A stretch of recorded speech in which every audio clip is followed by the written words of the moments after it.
ನಾನು ಸಾವಿತ್ರಿ. ರಾತ್ರಿ ದಾಹದ ಕಾರಣದಿಂದ ಅಡುಗೆ ಮನೆಗೆ ಹೋಗಿ ನೀರು ಕುಡಿದದ್ದು ಇಷ್ಟೊಂದು ದೊಡ್ಡ ಅಪರಾಧವಾಗುತ್ತದೆ ಎಂದು ನನಗೆ ಗೊತ್ತಿರಲಿಲ್ಲ. ಇಂದು ನನ್ನದೇ ಆದ ಸ್ವಂತ ಮನೆಯಲ್ಲಿ ನನ್ನ ಸೊಸೆಯಂದಿರು ನನ್ನನ್ನು ಕಳ್ಳಿ ಎಂದು ಸಾಬೀತುಪಡಿಸಿದ್ದರು ಮತ್ತು ನನ್ನ ಗಂಡು ಮಕ್ಕಳು, ಅವರು ಎಷ್ಟು ನಾಲಾಯಕ್ ಎಂದರೆ ತಮ್ಮ ಹೆಂಡತಿಯರ ಮುಂದೆ ಏನನ್ನೂ ಮಾತನಾಡಲು ಸಾಧ್ಯವಾಗಲಿಲ್ಲ. ಇದನ್ನೆಲ್ಲ ಯೋಚಿಸುತ್ತಾ ನಾನು ಅಳುತ್ತಿದ್ದೆ. ಅಷ್ಟರಲ್ಲೇ ನನ್ನ ಇಬ್ಬರು ಸೊಸೆಯಂದಿರು ಬಂದು ನನ್ನ ಎಲ್ಲಾ ಸಾಮಾನುಗಳನ್ನು ಎತ್ತಿ ಇತ್ತ ಎಸೆಯತೊಡಗಿದರು ಮತ್ತು ಹೇಳು, ನೀನು ಕದ್ದ ಹಣವನ್ನು ಎಲ್ಲಿ ಬಚ್ಚಿಟ್ಟಿದ್ದೀಯಾ ಎಂದು ಕೇಳಿದರು. ನಾನು ಅವರಿಗೆ ಏನನ್ನಾದರೂ ಹೇಳಲು ಹೋದ ತಕ್ಷಣವೇ ಕಳ್ಳತನದ ಆರೋಪವು ಆ ತಾಯಿಯ ಹೃದಯವನ್ನು ಒಡೆದುಹಾಕಿತು. ಸಾವಿತ್ರಿ ಅವರು ರಾತ್ರಿಯ ಆಯಾಸದಿಂದಾಗಿ ಇನ್ನು ಸರಿಯಾಗಿ ಏಳಲು ಕೂಡ ಸಾಧ್ಯವಾಗಿರಲಿಲ್ಲ.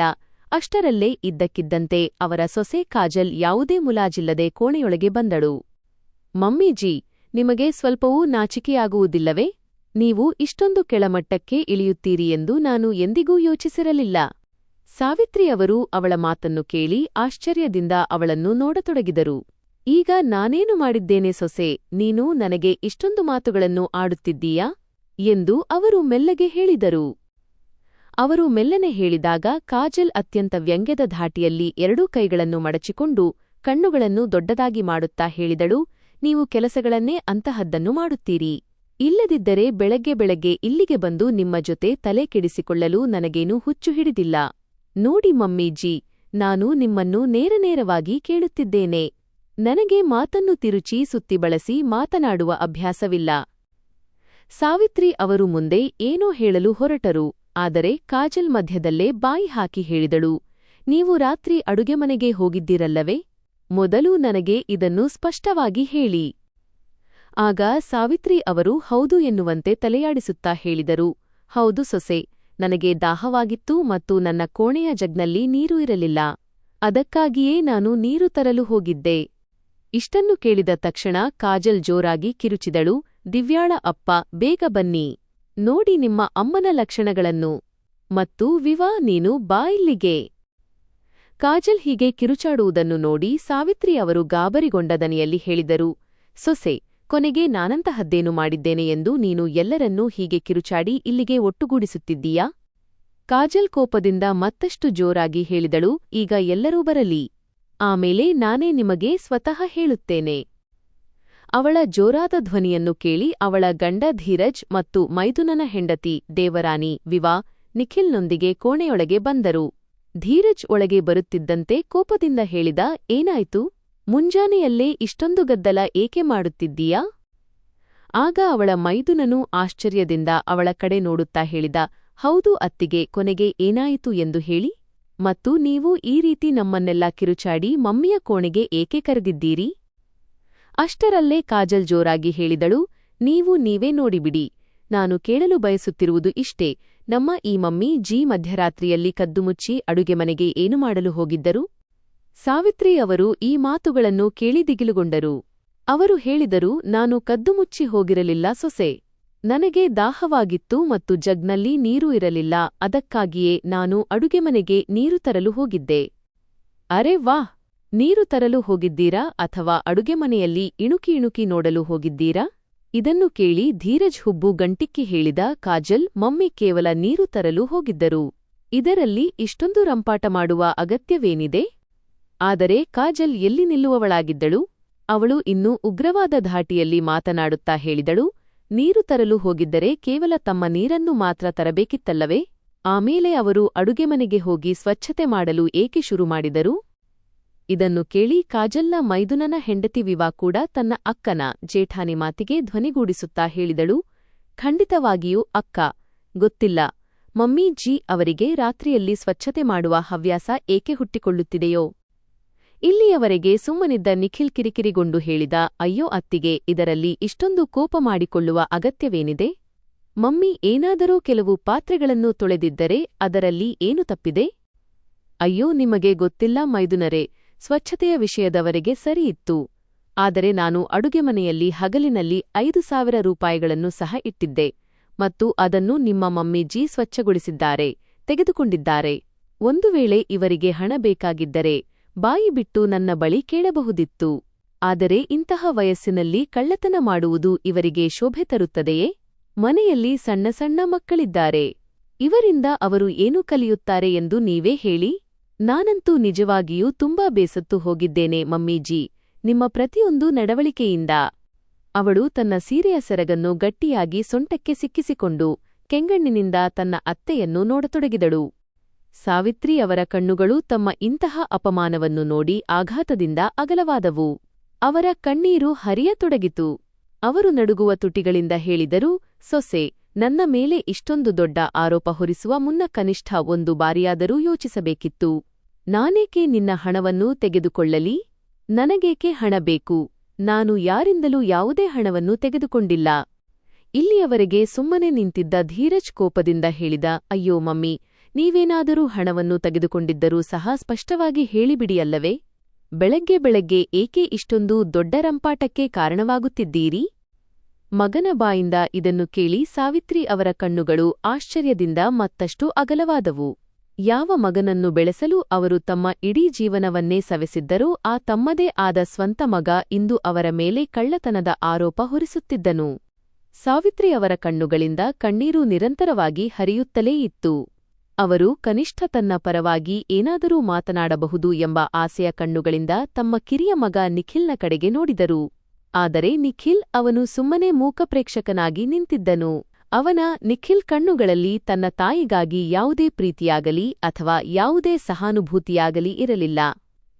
ಅಷ್ಟರಲ್ಲೇ ಕಾಜಲ್ ಕೋಪದಿಂದ ಒಂದು ದೀರ್ಘವಾದ ನಿಟ್ಟುಸಿರು ಬಿಟ್ಟಳು ಮತ್ತು ವ್ಯಂಗ್ಯವಾಡುತ್ತಾ ಹೇಳಿದಳು, ಈಗ ಈ ರೀತಿ ಸುಳ್ಳು ಕಣ್ಣೀರು ಸುರಿಸುವುದರಿಂದ ಏನು ಪ್ರಯೋಜನ ಮಮ್ಮೀಜಿ? ನಿಜ ಏನೆಂದರೆ ಆ ಹಣವನ್ನು ನೀವೇ ಕದ್ದಿದ್ದೀರಿ. ಈ ಮನೆಯಲ್ಲಿದ್ದುಕೊಂಡು ನಿಮಗೇನೂ ತಿನ್ನಲು ಕುಡಿಯಲು ಕೊರತೆಯಿದೆಯೇ? ಆದರೂ ನಿಮ್ಮ ದುರಾಶೆ ಕೊನೆಯಾಗುವ ಹೆಸರನ್ನೇ ತೆಗೆದುಕೊಳ್ಳುತ್ತಿಲ್ಲ. ನಿಖಿಲ್ ಕೂಡ ಈ ಮಾತಿಗೆ ತಲೆಯಾಡಿಸುತ್ತಾ ಹೇಳಿದ, ಹೌದು ಅತ್ತಿಗೆ, ನೀವು ಹೇಳುತ್ತಿರುವುದು ಸರಿಯಾಗಿದೆ ಮತ್ತು ಇದೆಲ್ಲವನ್ನೂ ಕೇಳಿ ನನಗೆ ತುಂಬಾ ಅತೀವ ಬೇಸರವಾಗುತ್ತಿದೆ. ಮಮ್ಮಿ, ನನಗೆ ನಿಮ್ಮಿಂದ ಈ ನಿರೀಕ್ಷೆ ಇರಲಿಲ್ಲ. ಈಗಲಾದರೂ ಕನಿಷ್ಠ ನೀವು ಸತ್ಯವನ್ನು ಹೇಳಿಬಿಡಿ.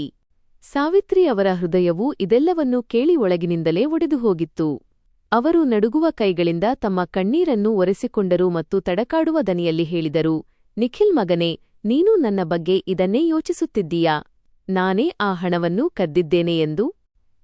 ಆಗ ನಿಖಿಲ್ ಕೂಡ ಒಂದು ಕ್ಷಣ ತನ್ನ ತಾಯಿಯ ಕಡೆಗೆ ನೋಡಿದ ಮತ್ತು ನಂತರ ತನ್ನ ದೃಷ್ಟಿಯನ್ನು ಬೇರೆಡೆಗೆ ತಿರುಗಿಸಿಕೊಂಡ. ಮಮ್ಮಿ, ಒಂದು ವೇಳೆ ನೀವೇ ತೆಗೆದುಕೊಳ್ಳದಿದ್ದರೆ ಹಾಗಾದರೆ ಆ ಹಣ ಎಲ್ಲಿ ಹೋಯಿತು? ಮನೆಗೆ ಹೊರಗಿನವರಂತೂ ಯಾರೂ ಬರುವುದಿಲ್ಲವಲ್ಲ. ಈ ಮಾತುಗಳನ್ನು ಕೇಳಿದ ತಕ್ಷಣವೇ ಸಾವಿತ್ರಿಯವರ ತಲೆ ಸಂಪೂರ್ಣವಾಗಿ ಸುತ್ತಲಾರಂಭಿಸಿತು. ಅವರಿಗೆ ತಲೆತಿರುಗುವಿಕೆ ಬರತೊಡಗಿತು. ಇದೇ ಮನೆಯಲ್ಲಿ ಹುಟ್ಟಿ ಇದೇ ಮನೆಯಲ್ಲಿ ಪೋಷಣೆ ಪಡೆದು ದೊಡ್ಡವರಾದ ಗಂಡು ಮಕ್ಕಳಿಗೆ ಇಂದು ತಮ್ಮದೇ ಆದ ಸ್ವಂತ ತಾಯಿಯ ಮೇಲೆ ನಂಬಿಕೆಯಿರಲಿಲ್ಲ. ತಲೆತಿರುಗಿದ ಕಾರಣ ಅವರ ಕಾಲುಗಳು ತಡಕಾಡಿದಾಗ ಅವರು ಅಲ್ಲೇ ಇದ್ದ ಮಂಚದ ಚಾರ್ಪಾಯಿ ಮೇಲೆ ಕುಳಿತುಕೊಂಡರು ಮತ್ತು ಮೃದುವಾಗಿ ಹೇಳಿದರು, ಒಂದು ವೇಳೆ ನೀವೆಲ್ಲರೂ ಇದನ್ನೇ ಯೋಚಿಸುತ್ತಿದ್ದರೆ ಹಾಗಾದರೆ ಸರಿ.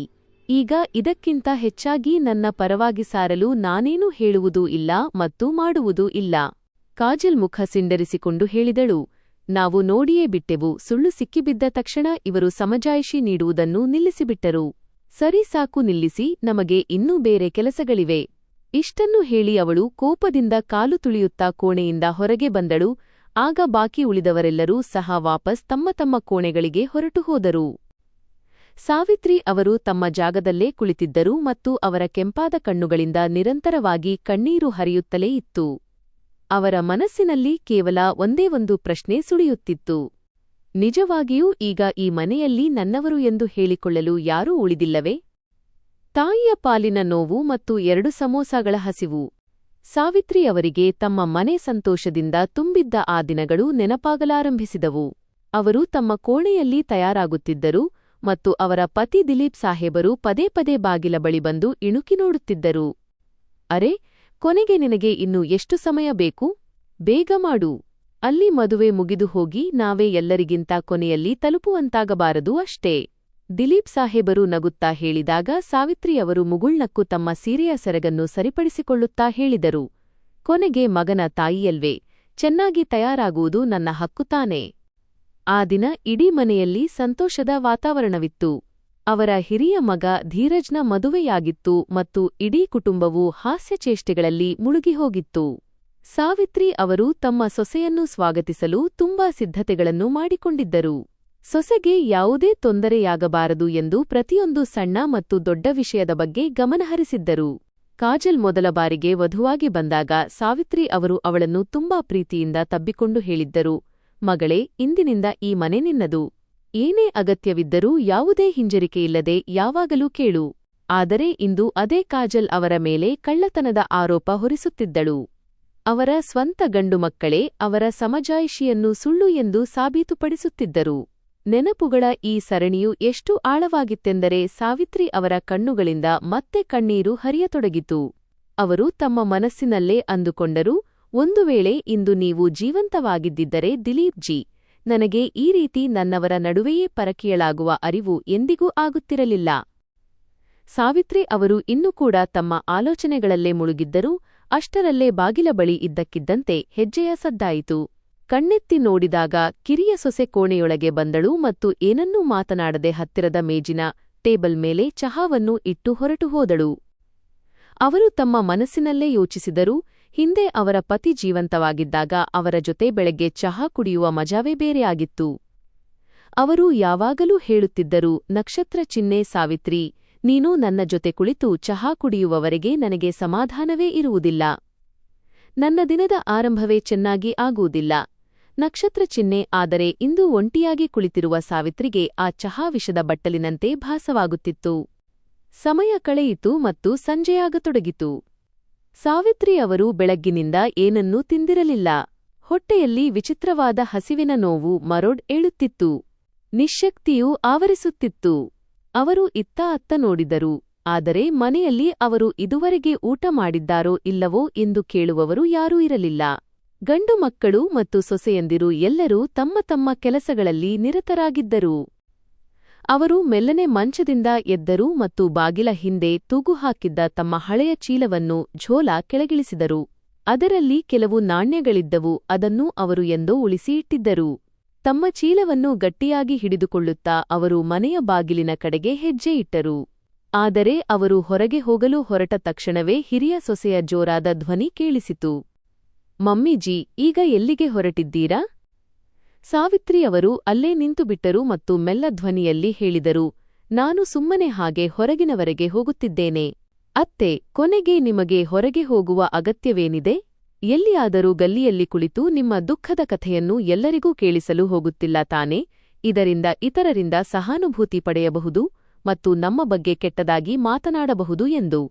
ಸಾವಿತ್ರಿ ಅವರು ಇದನ್ನು ಕೇಳಿದಾಗ ಅವರ ಹೃದಯವು ಒಳಗಿನಿಂದಲೇ ನಡುಗಿಹೋಯಿತು. ಅವರು ಮೆಲ್ಲನೆ ಹೇಳಿದರು, ಇಲ್ಲ ಸೊಸೆ, ನಾನು ಸುಮ್ಮನೆ ಸ್ವಲ್ಪ ಹಾಗೆ ನಡೆದಾಡಿ ಬರಲು ಬಯಸುತ್ತೇನೆ.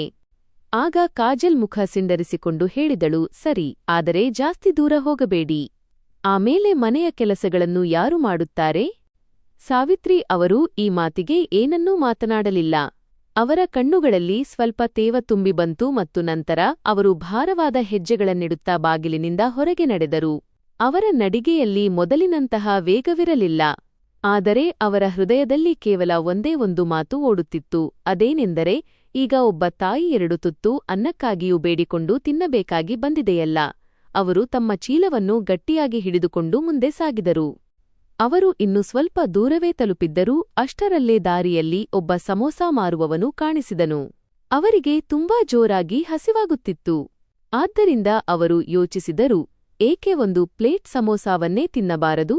ನಂತರ ಏನೋ ಯೋಚಿಸಿ ಅವರು ಕೇಳಿದರು, ಮಗನೇ, ಒಂದು ಸಮೋಸಾ ಎಷ್ಟು? ಅಮ್ಮಾಜಿ, ಪೂರ್ತಿ ಪ್ಲೇಟ್ಗೆ 30 ರೂಪಾಯಿ.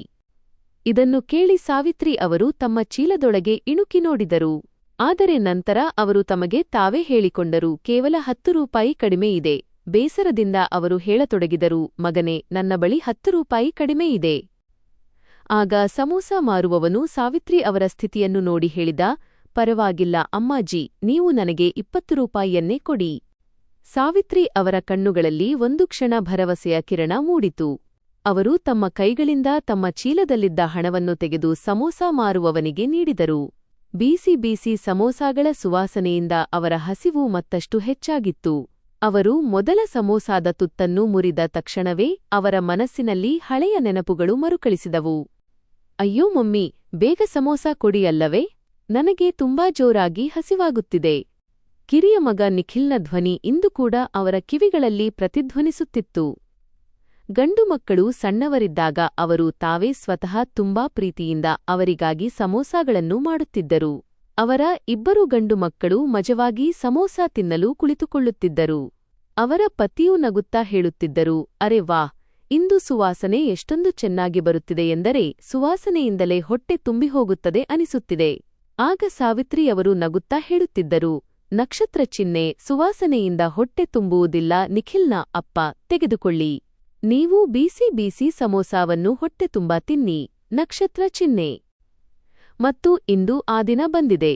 ನಿನ್ನೆವರೆಗೆ ತನ್ನ ಮಕ್ಕಳಿಗೆ ಬೀಸಿ ಬೀಸಿ ಸಮೋಸಾ ಮಾಡಿಕೊಡುತ್ತಿದ್ದ ಅದೇ ತಾಯಿ ಇಂದು ಈ ಗಲ್ಲಿಯ ಮೂಲೆಯಲ್ಲಿ ನಿಂತು ಮಕ್ಕಳ ಮತ್ತು ಸೊಸೆಯಂದಿರ ಮನೆಯಲ್ಲಿದ್ದರೂ ಸಹ 2 ತುತ್ತು ಅನ್ನಕ್ಕಾಗಿ ಹಂಬಲಿಸುತ್ತಿದ್ದಾಳೆ. ಅವರು ಮೊದಲ ಸಮೋಸಾವನ್ನು ತಿಂದ ತಕ್ಷಣ ಅವರ ಗಂಟಲಿನಲ್ಲಿ ಏನೋ ಸಿಲುಕಿದಂತಾಯಿತು. ಈ ಸಮೋಸ ಅವರಿಗೆ ಕೇವಲ ತಿನ್ನುವ ವಸ್ತುವಾಗಿರಲಿಲ್ಲ, ಬದಲಿಗೆ ಆ ಎಲ್ಲಾ ಹಳೆಯ ನೆನಪುಗಳ ನೋವಾಗಿತ್ತು. ಅದು ಈಗ ಕಳೆದುಹೋದ ಒಂದು ಸುಂದರ ಕನಸಿನಂತೆಯೇ ಭಾಸವಾಗುತ್ತಿತ್ತು. ಸಮೋಸಾ ಮಾರುವವನು ಅವರನ್ನು ಸೂಕ್ಷ್ಮವಾಗಿ ಗಮನಿಸುತ್ತಿದ್ದನು. ಆ ವೃದ್ಧ ತಾಯಿಯ ಕಣ್ಣುಗಳಲ್ಲಿ ಕಣ್ಣೀರು ಇರುವುದನ್ನು ಅವನು ಮನಗಂಡನು. ಅವನು ಹಗುರವಾಗಿ ಮುಗುಳ್ನಕ್ಕು ಹೇಳಿದ, ಅಮ್ಮಾಜಿ, ನಿಮಗೆ ಇನ್ನೂ ಹೆಚ್ಚು ಸಮೋಸಾಗಳು ಬೇಕಾಗಿದ್ದರೆ ತೆಗೆದುಕೊಳ್ಳಿ. ಹಣದ ಬಗ್ಗೆ ಸ್ವಲ್ಪವೂ ಚಿಂತೆ ಮಾಡಬೇಡಿ. ಆಗ ಸಾವಿತ್ರಿ ಅವರು ನಡುಗುವ ಕೈಗಳಿಂದ ತಮ್ಮ ಸೆರಗಿನಿಂದ ಕಣ್ಣೀರನ್ನು ಒರೆಸಿಕೊಂಡರು ಮತ್ತು ಹಗುರವಾಗಿ ತಲೆಯಾಡಿಸುತ್ತಾ ಹೇಳಿದರು, ಇಲ್ಲ ಮಗನೇ, ಸಾಕು, ಮುಗಿಯಿತು. ದೇವರು ನಿನಗೆ ಯಾವಾಗಲೂ ಒಳ್ಳೆಯದನ್ನು ಮಾಡಲಿ ಮಗನೇ. ನೀನು ತುಂಬಾ ಪ್ರಗತಿ ಹೊಂದು. ತಾಯಿಯ ಮೇಲಿನ ಕಳ್ಳತನದ ಆರೋಪ ಮತ್ತು ಒಡೆಯುತ್ತಿರುವ ನಂಬಿಕೆ. ಸಮೋಸ ತಿಂದ ನಂತರ ದೇವರ ಹೆಸರನ್ನು ಸ್ಮರಿಸುತ್ತಾ ಸಾವಿತ್ರಿ ಅವರು ಅಲ್ಲಿಂದ ನಡೆಯಲು ಪ್ರಾರಂಭಿಸಿದರು. ಆದರೆ ಅವರ ಹೆಜ್ಜೆಗಳೂ ತಡಕಾಡಿದವು ಮತ್ತು ಅವರು ಅಲ್ಲೇ ರಸ್ತೆಯ ಬದಿಯಲ್ಲಿ ಕುಳಿತುಕೊಂಡರು. ಹೊಟ್ಟೆಯಂತೂ ಸ್ವಲ್ಪ ಸಮಯದವರೆಗೆ ತುಂಬಿತ್ತು, ಆದರೆ ಹೃದಯದಲ್ಲಿದ್ದ ಆ ನೋವು ಹೇಗೆ ತಾನೇ ಕಡಿಮೆಯಾಗಲು ಸಾಧ್ಯ? ಹೇಗೋ ಕಷ್ಟಪಟ್ಟು ಅವರು ಎದ್ದರೂ ಅವರ ಕಾಲುಗಳು ಇನ್ನೂ ಕೂಡ ತಡಕಾಡುತ್ತಿದ್ದವು. ಆದರೆ ಹೃದಯದಲ್ಲಿ ಒಂದು ವಿಚಿತ್ರವಾದ ಶಾಂತಿಯಿತ್ತು. ಬಹುಶಃ ಹೊಟ್ಟೆಗೆ ಏನೋ ಸೇರಿದ ಕಾರಣದಿಂದಿರಬಹುದು ಅಥವಾ ಆ ಸಮೋಸ ಮಾರುವವನ ದಯೆಯಿಂದಿರಬಹುದು. ಅವನು ಅವರನ್ನು ಅರಿಯದಿದ್ದರೂ ಅವರ ನೋವನ್ನು ಅರ್ಥಮಾಡಿಕೊಂಡಿದ್ದನು. ಮೆಲ್ಲಮೆಲ್ಲನೆ ಸಾವಿತ್ರಿ ಅವರ ಹೆಜ್ಜೆಗಳು ದೇವಸ್ಥಾನದ ಕಡೆಗೆ ಸಾಗಲಾರಂಭಿಸಿದವು. ಅವರಿಗೆ ದೇವಸ್ಥಾನಕ್ಕೆ ಹೋಗುವುದು ಕೇವಲ ದೇವರ ದರ್ಶನ ಮಾಡುವುದಷ್ಟೇ ಆಗಿರಲಿಲ್ಲ, ಬದಲಿಗೆ ಕೆಲವು ಕ್ಷಣಗಳ ಕಾಲ ನೆಮ್ಮದಿಯಿಂದ ಕುಳಿತುಕೊಳ್ಳುವ ಒಂದು ದಾರಿಯೂ ಆಗಿತ್ತು. ಅಲ್ಲಿ ಅವರಿಗೆ ಯಾರೂ ವ್ಯಂಗ್ಯದ ಮಾತುಗಳನ್ನು ಆಡುತ್ತಿರಲಿಲ್ಲ, ಯಾರೂ ಅವರ ಅಪಮಾನ ಮಾಡುತ್ತಿರಲಿಲ್ಲ, ಯಾರೂ ಅವರಿಂದ ಅವರು ಹೊರೆಯಾಗಿದ್ದಾರೆ ಎಂದು ಹೇಳುತ್ತಿರಲಿಲ್ಲ. ದೇವಸ್ಥಾನವನ್ನು ತಲುಪಿ ಅವರು ಒಂದು ಮೂಲೆಯಲ್ಲಿ ಕುಳಿತುಕೊಂಡರು ಮತ್ತು ದೇವರ ಕಡೆಗೆ ನೋಡತೊಡಗಿದರು. ಅವರ ಕಣ್ಣುಗಳಲ್ಲಿ ಕಣ್ಣೀರು ಇತ್ತು ಮತ್ತು ಹೃದಯದಲ್ಲಿ ಸಾವಿರಾರು ಪ್ರಶ್ನೆಗಳಿದ್ದವು. ನಕ್ಷತ್ರ ಚಿಹ್ನೆ, ದೇವರೇ, ನಾನು ಯಾವಾಗಲೂ ಎಲ್ಲರಿಗೂ ಒಳ್ಳೆಯದನ್ನೇ ಬಯಸಿದೆ. ಹಾಗಾದರೆ ನಾನು ಇಂದು ನನ್ನದೇ ಆದ ಸ್ವಂತ ಮನೆಯಲ್ಲಿ ಪರಕೀಯಳಾಗಿದ್ದು ಏಕೆ? ನಕ್ಷತ್ರ ಚಿಹ್ನೆ ಅವರ ತುಟಿಗಳು ನಡುಗಿದವು. ಆದರೆ ಕೊನೆಗೆ ಅವರ ಈ ಪ್ರಶ್ನೆಗಳಿಗೆ ಯಾರು ತಾನೇ ಉತ್ತರಿಸುತ್ತಿದ್ದರು? ದೇವರು ಕೂಡ ಮೌನವಾಗಿದ್ದನು. ಸ್ವಲ್ಪ ಸಮಯದ ನಂತರ ಅವರು ತಮ್ಮ ಚೀಲದಿಂದ ಸಣ್ಣದೊಂದು ಜಪಮಾಲೆಯನ್ನು ಹೊರತೆಗೆದರು. ಇದು ಅವರ ಪತಿ ಅವರಿಗೆ ನೀಡಿದ್ದ ಅದೇ ಜಪಮಾಲೆಯಾಗಿತ್ತು. ಅವರು ಯಾವಾಗಲೆಲ್ಲ ಬೇಸರದಲ್ಲಿದ್ದಾಗಲೂ ಈ ಮಾಲೆಯನ್ನು ಹಿಡಿದು ಕುಳಿತುಕೊಳ್ಳುತ್ತಿದ್ದರು. ಇಂದು ಕೂಡ ಅವರು ಮಾಲೆಯನ್ನು ಎಣಿಸುತ್ತಾ ತಮ್ಮದೇ ಧುನ್ನಿನಲ್ಲಿ ದೇವರ ಹೆಸರನ್ನು ಸ್ಮರಿಸುತ್ತಿದ್ದರು. ಅಷ್ಟರಲ್ಲೇ ಒಂದು ಧ್ವನಿ ಕೇಳಿಸಿತು, ಅಮ್ಮಾಜಿ, ನೀವು ಇಲ್ಲಿ ಒಂಟಿಯಾಗಿ ಕುಳಿತಿದ್ದೀರಾ? ಇದನ್ನು ಕೇಳಿ ಅವರು ದಿಗಿಲುಗೊಂಡು ನೋಡಿದಾಗ ಒಬ್ಬ ಯುವಕ ಅವರ ಮುಂದೆ ಬಂದು ನಿಂತಿದ್ದನು. ಸಾವಿತ್ರಿ ಅವರು ಸ್ವಲ್ಪ ಸಮಯ ಅವನನ್ನು ನೋಡಿದರು ಮತ್ತು ನಂತರ ಮೆಲ್ಲ ಧ್ವನಿಯಲ್ಲಿ ಹೇಳಿದರು, ಮಗನೇ, ನೀನು ನನ್ನನ್ನು ಬಲ್ಲೆಯಾ? ಆ ವ್ಯಕ್ತಿ ಮುಗುಳ್ನಕ್ಕು ಹತ್ತಿರದಲ್ಲೇ ಕುಳಿತುಕೊಳ್ಳುತ್ತಾ ಹೇಳಿದ, ಅಮ್ಮಾಜಿ, ಈ ಗಲ್ಲಿಯಲ್ಲಿ ನಿಮ್ಮನ್ನು ಅರಿಯದವರು ಯಾರು ತಾನೇ ಇದ್ದಾರೆ ಹೇಳಿ? ನೀವು ಪ್ರತಿದಿನ ದೇವಸ್ಥಾನಕ್ಕೆ ಬರುತ್ತೀರಲ್ಲವೇ? ಇಂದು ನಿಮ್ಮನ್ನು ಈ ಸ್ಥಿತಿಯಲ್ಲಿ ನೋಡಿ ನನ್ನ ಮನಸ್ಸು ಒಪ್ಪಲಿಲ್ಲ. ನೀವು ಆರಾಮಾಗಿದ್ದೀರಲ್ಲವೇ? ಅಂದ ಹಾಗೆ ನನ್ನ ಹೆಸರು ಸಂಜಯ್. ಸಾವಿತ್ರಿ ಅವರ ಕಣ್ಣುಗಳು ತುಂಬಿ ಬಂದವು. ಇಷ್ಟೊಂದು ವರ್ಷಗಳ ನಂತರ ಯಾರೋ ಒಬ್ಬರು ಅವರ ಕ್ಷೇಮ ಸಮಾಚಾರವನ್ನು ವಿಚಾರಿಸಿದ್ದರು. ಅಮ್ಮಾಜಿ, ನೀವೇನಾದರೂ ತಿಂದಿದ್ದೀರಾ?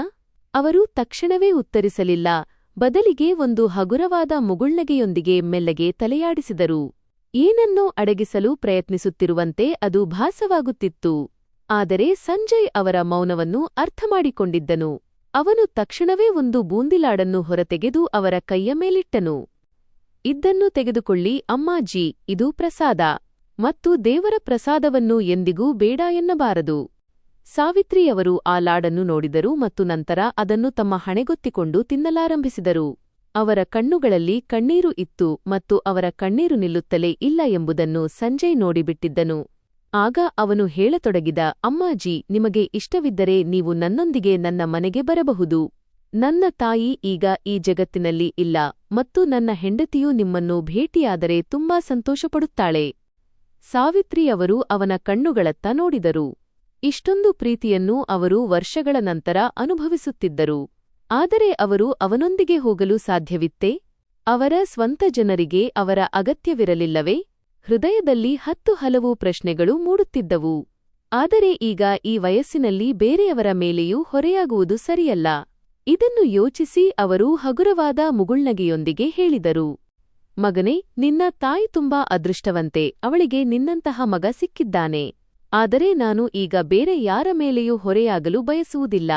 ದೇವರು ನನಗೆ ಎಲ್ಲಿಯವರೆಗೆ ಓಡಾಡಲು ಶಕ್ತಿ ನೀಡಿದ್ದಾನೋ ಅಲ್ಲಿಯವರೆಗೆ ನನ್ನ ಜೀವನವನ್ನು ನಾನೇ ಕಳೆದುಬಿಡುತ್ತೇನೆ. ಸಂಜಯ್ ಅವರ ಕಡೆ ನೋಡಿ ಸಂಪೂರ್ಣವಾಗಿ ಸುಮ್ಮನಾದನು. ಅವನು ಯೋಚಿಸತೊಡಗಿದ, ಈ ಅಮ್ಮಾಜಿ ತಮ್ಮ ಹೃದಯದಲ್ಲಿ ಎಷ್ಟೊಂದು ನೋವನ್ನು ಬಚ್ಚಿಟ್ಟುಕೊಂಡಿದ್ದಾರೆ, ಆದರೂ ಯಾರ ಮುಂದೆಯೂ ಕೈಚಾಚಲು ಬಯಸುತ್ತಿಲ್ಲ. ಅವನು ಏನನ್ನೋ ಹೇಳಲು ಹೊರಟಿದ್ದನು. ಅಷ್ಟರಲ್ಲೇ ಸಾವಿತ್ರಿ ಅವರು ತಮ್ಮ ಚೀಲವನ್ನು ಎತ್ತಿಕೊಂಡು ದೇವಸ್ಥಾನದ ಒಳಗಡೆ ಹೊರಟು ಹೋದರು. ಅವರು ದೇವರ ಮುಂದೆ ತಲೆಬಾಗಿ ನಮಸ್ಕರಿಸಿದರು ಮತ್ತು ದೇವರಿಗೆ ಹೇಳಿದರು, ದೇವರೇ, ವಯಸ್ಸಿನ ಈ ಹಂತದಲ್ಲಿ ನನಗೆ ಯಾವಾಗಲೂ ಎಷ್ಟೊಂದು ಶಕ್ತಿ ನೀಡು ಎಂದರೆ ನಾನು ಎಂದಿಗೂ ಯಾರ ಮುಂದೆಯೂ ಕೈಚಾಚುವಂತಾಗಬಾರದು. ಅವರ ಕಣ್ಣುಗಳಿಂದ ಕಣ್ಣೀರು ಹರಿಯುತ್ತಲೇ ಇತ್ತು. ಪೂಜಾರಿಯವರು, ಪಂಡಿತ್ಜಿ ಇದೆಲ್ಲವನ್ನೂ ನೋಡಿದಾಗ ಮುಂದೆ ಬಂದು ಕೇಳಿದರು, ನೀವು ಆರಾಮಾಗಿದ್ದೀರಾ ಸಾವಿತ್ರಿಜಿ? ಆಗ ಅವರು ತಮ್ಮ ಕಣ್ಣೀರನ್ನು ಒರೆಸಿಕೊಳ್ಳುತ್ತಾ ಹೇಳಿದರು, ಹೌದು, ಸುಮ್ಮನೆ ಹಾಗೆ ಒಮ್ಮೊಮ್ಮೆ ನನ್ನ ಮನಸ್ಸು ಭಾರವಾಗಿಬಿಡುತ್ತದೆ. ಅಷ್ಟರಲ್ಲೇ ಪೂಜಾರಿಯವರು ಅವರಿಗೆ ಪ್ರಸಾದವನ್ನು ನೀಡುತ್ತಾ ಹೇಳಿದರು, ಸಹೋದರಿ, ನೀವು ಪ್ರತಿದಿನ ದೇವಸ್ಥಾನಕ್ಕೆ ಬರುತ್ತೀರಿ, ಏಕೆಂದರೆ ಎಲ್ಲಾ ದಾರಿಗಳು ಮುಚ್ಚಿಹೋದಾಗ ದೇವರ ಆಸರೆಯೇ ನಮಗೆ ನೆಮ್ಮದಿ ನೀಡುತ್ತದೆ. ಹಳೆಯ ನೆರೆಹೊರೆಯವರ ಭೇಟಿ ಮತ್ತು ಸುರಿಯುವ ಕಣ್ಣೀರು.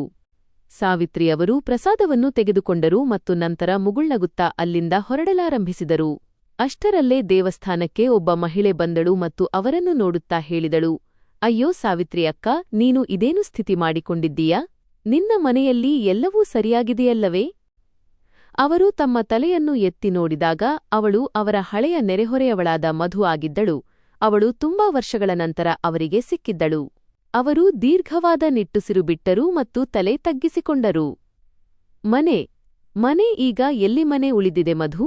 ಈಗ ಕೇವಲ ಒಂದು ಚಾವಣಿ ಅಷ್ಟೇ ಇದೆ, ಅಲ್ಲಿ ಕೇವಲ ಇರಲು ಅನುಮತಿ ನೀಡಲಾಗಿದೆ ಅಷ್ಟೇ. ಮಧು ಅವರು ಅವರ ಮಾತುಗಳನ್ನು ಕೇಳಿ ದಿಗ್ಭ್ರಮೆಗೊಂಡರು. ಇದೇನು ಹೀಗೆ ಹೇಳುತ್ತಿದ್ದೀಯಾ ಸಾವಿತ್ರಿ? ಕೊನೆಗೆ ಇದೆಲ್ಲ ಹೇಗೆ ಆಯಿತು? ಸಾವಿತ್ರಿ ಅವರು ಹೇಳಲು ತುಂಬಾ ಬಯಸಿದ್ದರು, ಆದರೆ ಅವರ ಬಾಯಿಂದ ಶಬ್ದಗಳೇ ಹೊರಡುತ್ತಿರಲಿಲ್ಲ. ಸ್ವಲ್ಪ ಸಮಯ ಸುಮ್ಮನಿದ್ದ ನಂತರ ಅವರು ಮೆಲ್ಲಗೆ ಹೇಳಿದರು, ಈಗ ನಾನೇನು ಹೇಳಲಿ ಮಧು ಅಕ್ಕ? ಯಾವ ಗಂಡು ಮಕ್ಕಳಿಗಾಗಿ ನಾನು ನನ್ನ ಇಡೀ ಜೀವನವನ್ನೇ ಮುಡುಪಾಗಿಟ್ಟೆನೋ ಈಗ ನಾನು ಅವರಿಗೆ ಹೊರೆಯಾಗಿ ಬಿಟ್ಟಿದ್ದೇನೆ. ಸೊಸೆಯಂದಿರು ವ್ಯಂಗ್ಯದ ಮಾತುಗಳನ್ನಾಡುತ್ತಾರೆ ಮತ್ತು ಗಂಡು ಮಕ್ಕಳು ಸುಮ್ಮನಿರುತ್ತಾರೆ. ನನಗೆ ತಿನ್ನಲು ಕೇಳುವವರು ಸಹ ಯಾರೂ ಇಲ್ಲ. ಈಗ ನಾನು ನನ್ನದೇ ಮನೆಯಲ್ಲಿ ಪರಕೀಳಾಗಿದ್ದೇನೆ. ಮಧು ಅಕ್ಕನಿಗೆ ನಂಬಲು ಸಾಧ್ಯವೇ ಆಗಲಿಲ್ಲ. ಅಯ್ಯೋ, ನಿನ್ನ ಇಬ್ಬರೂ ಗಂಡು ಮಕ್ಕಳು ಎಷ್ಟೊಂದು ವಿಧೇಯರಾಗಿದ್ದರು. ಅವರು ಯಾವಾಗಲೂ ನಿನ್ನ ಎಷ್ಟು ಸೇವೆ ಮಾಡುತ್ತಿದ್ದರು. ಕೊನೆಗೆ ಅವರು ಹೀಗೆ ಹೇಗೆ ಬದಲಾಗಿ ಹೋದರು? ಸಾವಿತ್ರಿ ಅವರ ಕಣ್ಣುಗಳಿಂದ ಇದನ್ನು ಕೇಳಿ ಕಣ್ಣೀರು ಬರಲಾರಂಭಿಸಿತು. ಹಠಾತ್ತಾಗಿ ಏನೂ ಬದಲಾಗಲಿಲ್ಲ ಮಧು. ದಿಲೀಪ್ ಅವರು ಹೋದ ನಂತರ ಮೆಲ್ಲಮೆಲ್ಲನೆ ಗಂಡುಮಕ್ಕಳು ನನಗೆ ಮಾತುಗಳನ್ನು ಕೇಳಿಸಲು ಶುರುಮಾಡಿದರು ಮತ್ತು ನಂತರ ನನ್ನ ಅಗತ್ಯ ಕಡಿಮೆ ಆಗುತ್ತಾ ಹೋಯಿತು. ತದನಂತರ ಒಂದು ದಿನ ಅರಿವಾಯಿತು, ನಾನು ಆ ಮನೆಯಲ್ಲಿ ಒಂದು ಹೊರೆಯಾಗಿದ್ದೇನೆ ಎಂದು. ಇದನ್ನು ಕೇಳಿ ಮಧು ಅಕ್ಕನ ಕಣ್ಣುಗಳಲ್ಲೂ ಕಣ್ಣೀರು ಬಂತು. ನಾನು ಯೋಚಿಸಿದ್ದೆ, ಈಗ ನಿನ್ನ ಮಕ್ಕಳು ನಿನ್ನ ತುಂಬಾ ಚೆನ್ನಾಗಿ ಸೇವೆ ಮಾಡುತ್ತಿರಬಹುದು ಎಂದು. ಆದರೆ ಇದೆಲ್ಲವನ್ನು ಕೇಳಿ ನನಗೆ ತುಂಬಾ ದುಃಖವಾಗುತ್ತಿದೆ. ಆಗ ಸಾವಿತ್ರಿ ಅವರು ಹಗುರವಾದ ಮುಗುಳ್ನಗೆಯೊಂದಿಗೆ ಹೇಳಿದರು, ಈಗ ಕೇವಲ ದೇವರೇ ಇದ್ದಾನೆ, ಅವನೇ ನನಗೆ ಆಸರೆ ನೀಡುತ್ತಾನೆ. ಮನಸ್ಸು ತುಂಬಾ ಭಾರವಾದಾಗ ನಾನು ಇಲ್ಲಿಗೆ ಬರುತ್ತೇನೆ. ದೇವರ ಮನೆಯಲ್ಲಿ ಕನಿಷ್ಠ ಯಾರೂ ನನಗೆ ಉಲ್ಟಾ ಸೀದಾ ಮಾತುಗಳನ್ನಂತೂ ಕೇಳಿಸುವುದಿಲ್ಲ. ಅಷ್ಟರಲ್ಲೇ ಮಧು ಅಕ್ಕ ಅವರ ಕೈಯನ್ನು ಹಿಡಿದುಕೊಂಡು ಹೇಳಿದಳು, ಒಂದು ವೇಳೆ ನಿನಗೆ ಎಂದಾದರೂ ನನ್ನ ಅಗತ್ಯವಿದ್ದರೆ ನೀನು ಯಾವುದೇ ಹಿಂಜರಿಕೆಯಿಲ್ಲದೆ ನನ್ನ ಬಳಿಗೆ ಬಂದುಬಿಡು. ನನ್ನ ಮನೆಯ ಬಾಗಿಲು ಯಾವಾಗಲೂ ನಿನಗಾಗಿ ತೆರೆದಿರುತ್ತದೆ. ಇದನ್ನು ಕೇಳಿ ಸಾವಿತ್ರಿ ಅವರು ತಮ್ಮ ತಲೆ ತಗ್ಗಿಸಿಕೊಂಡರು.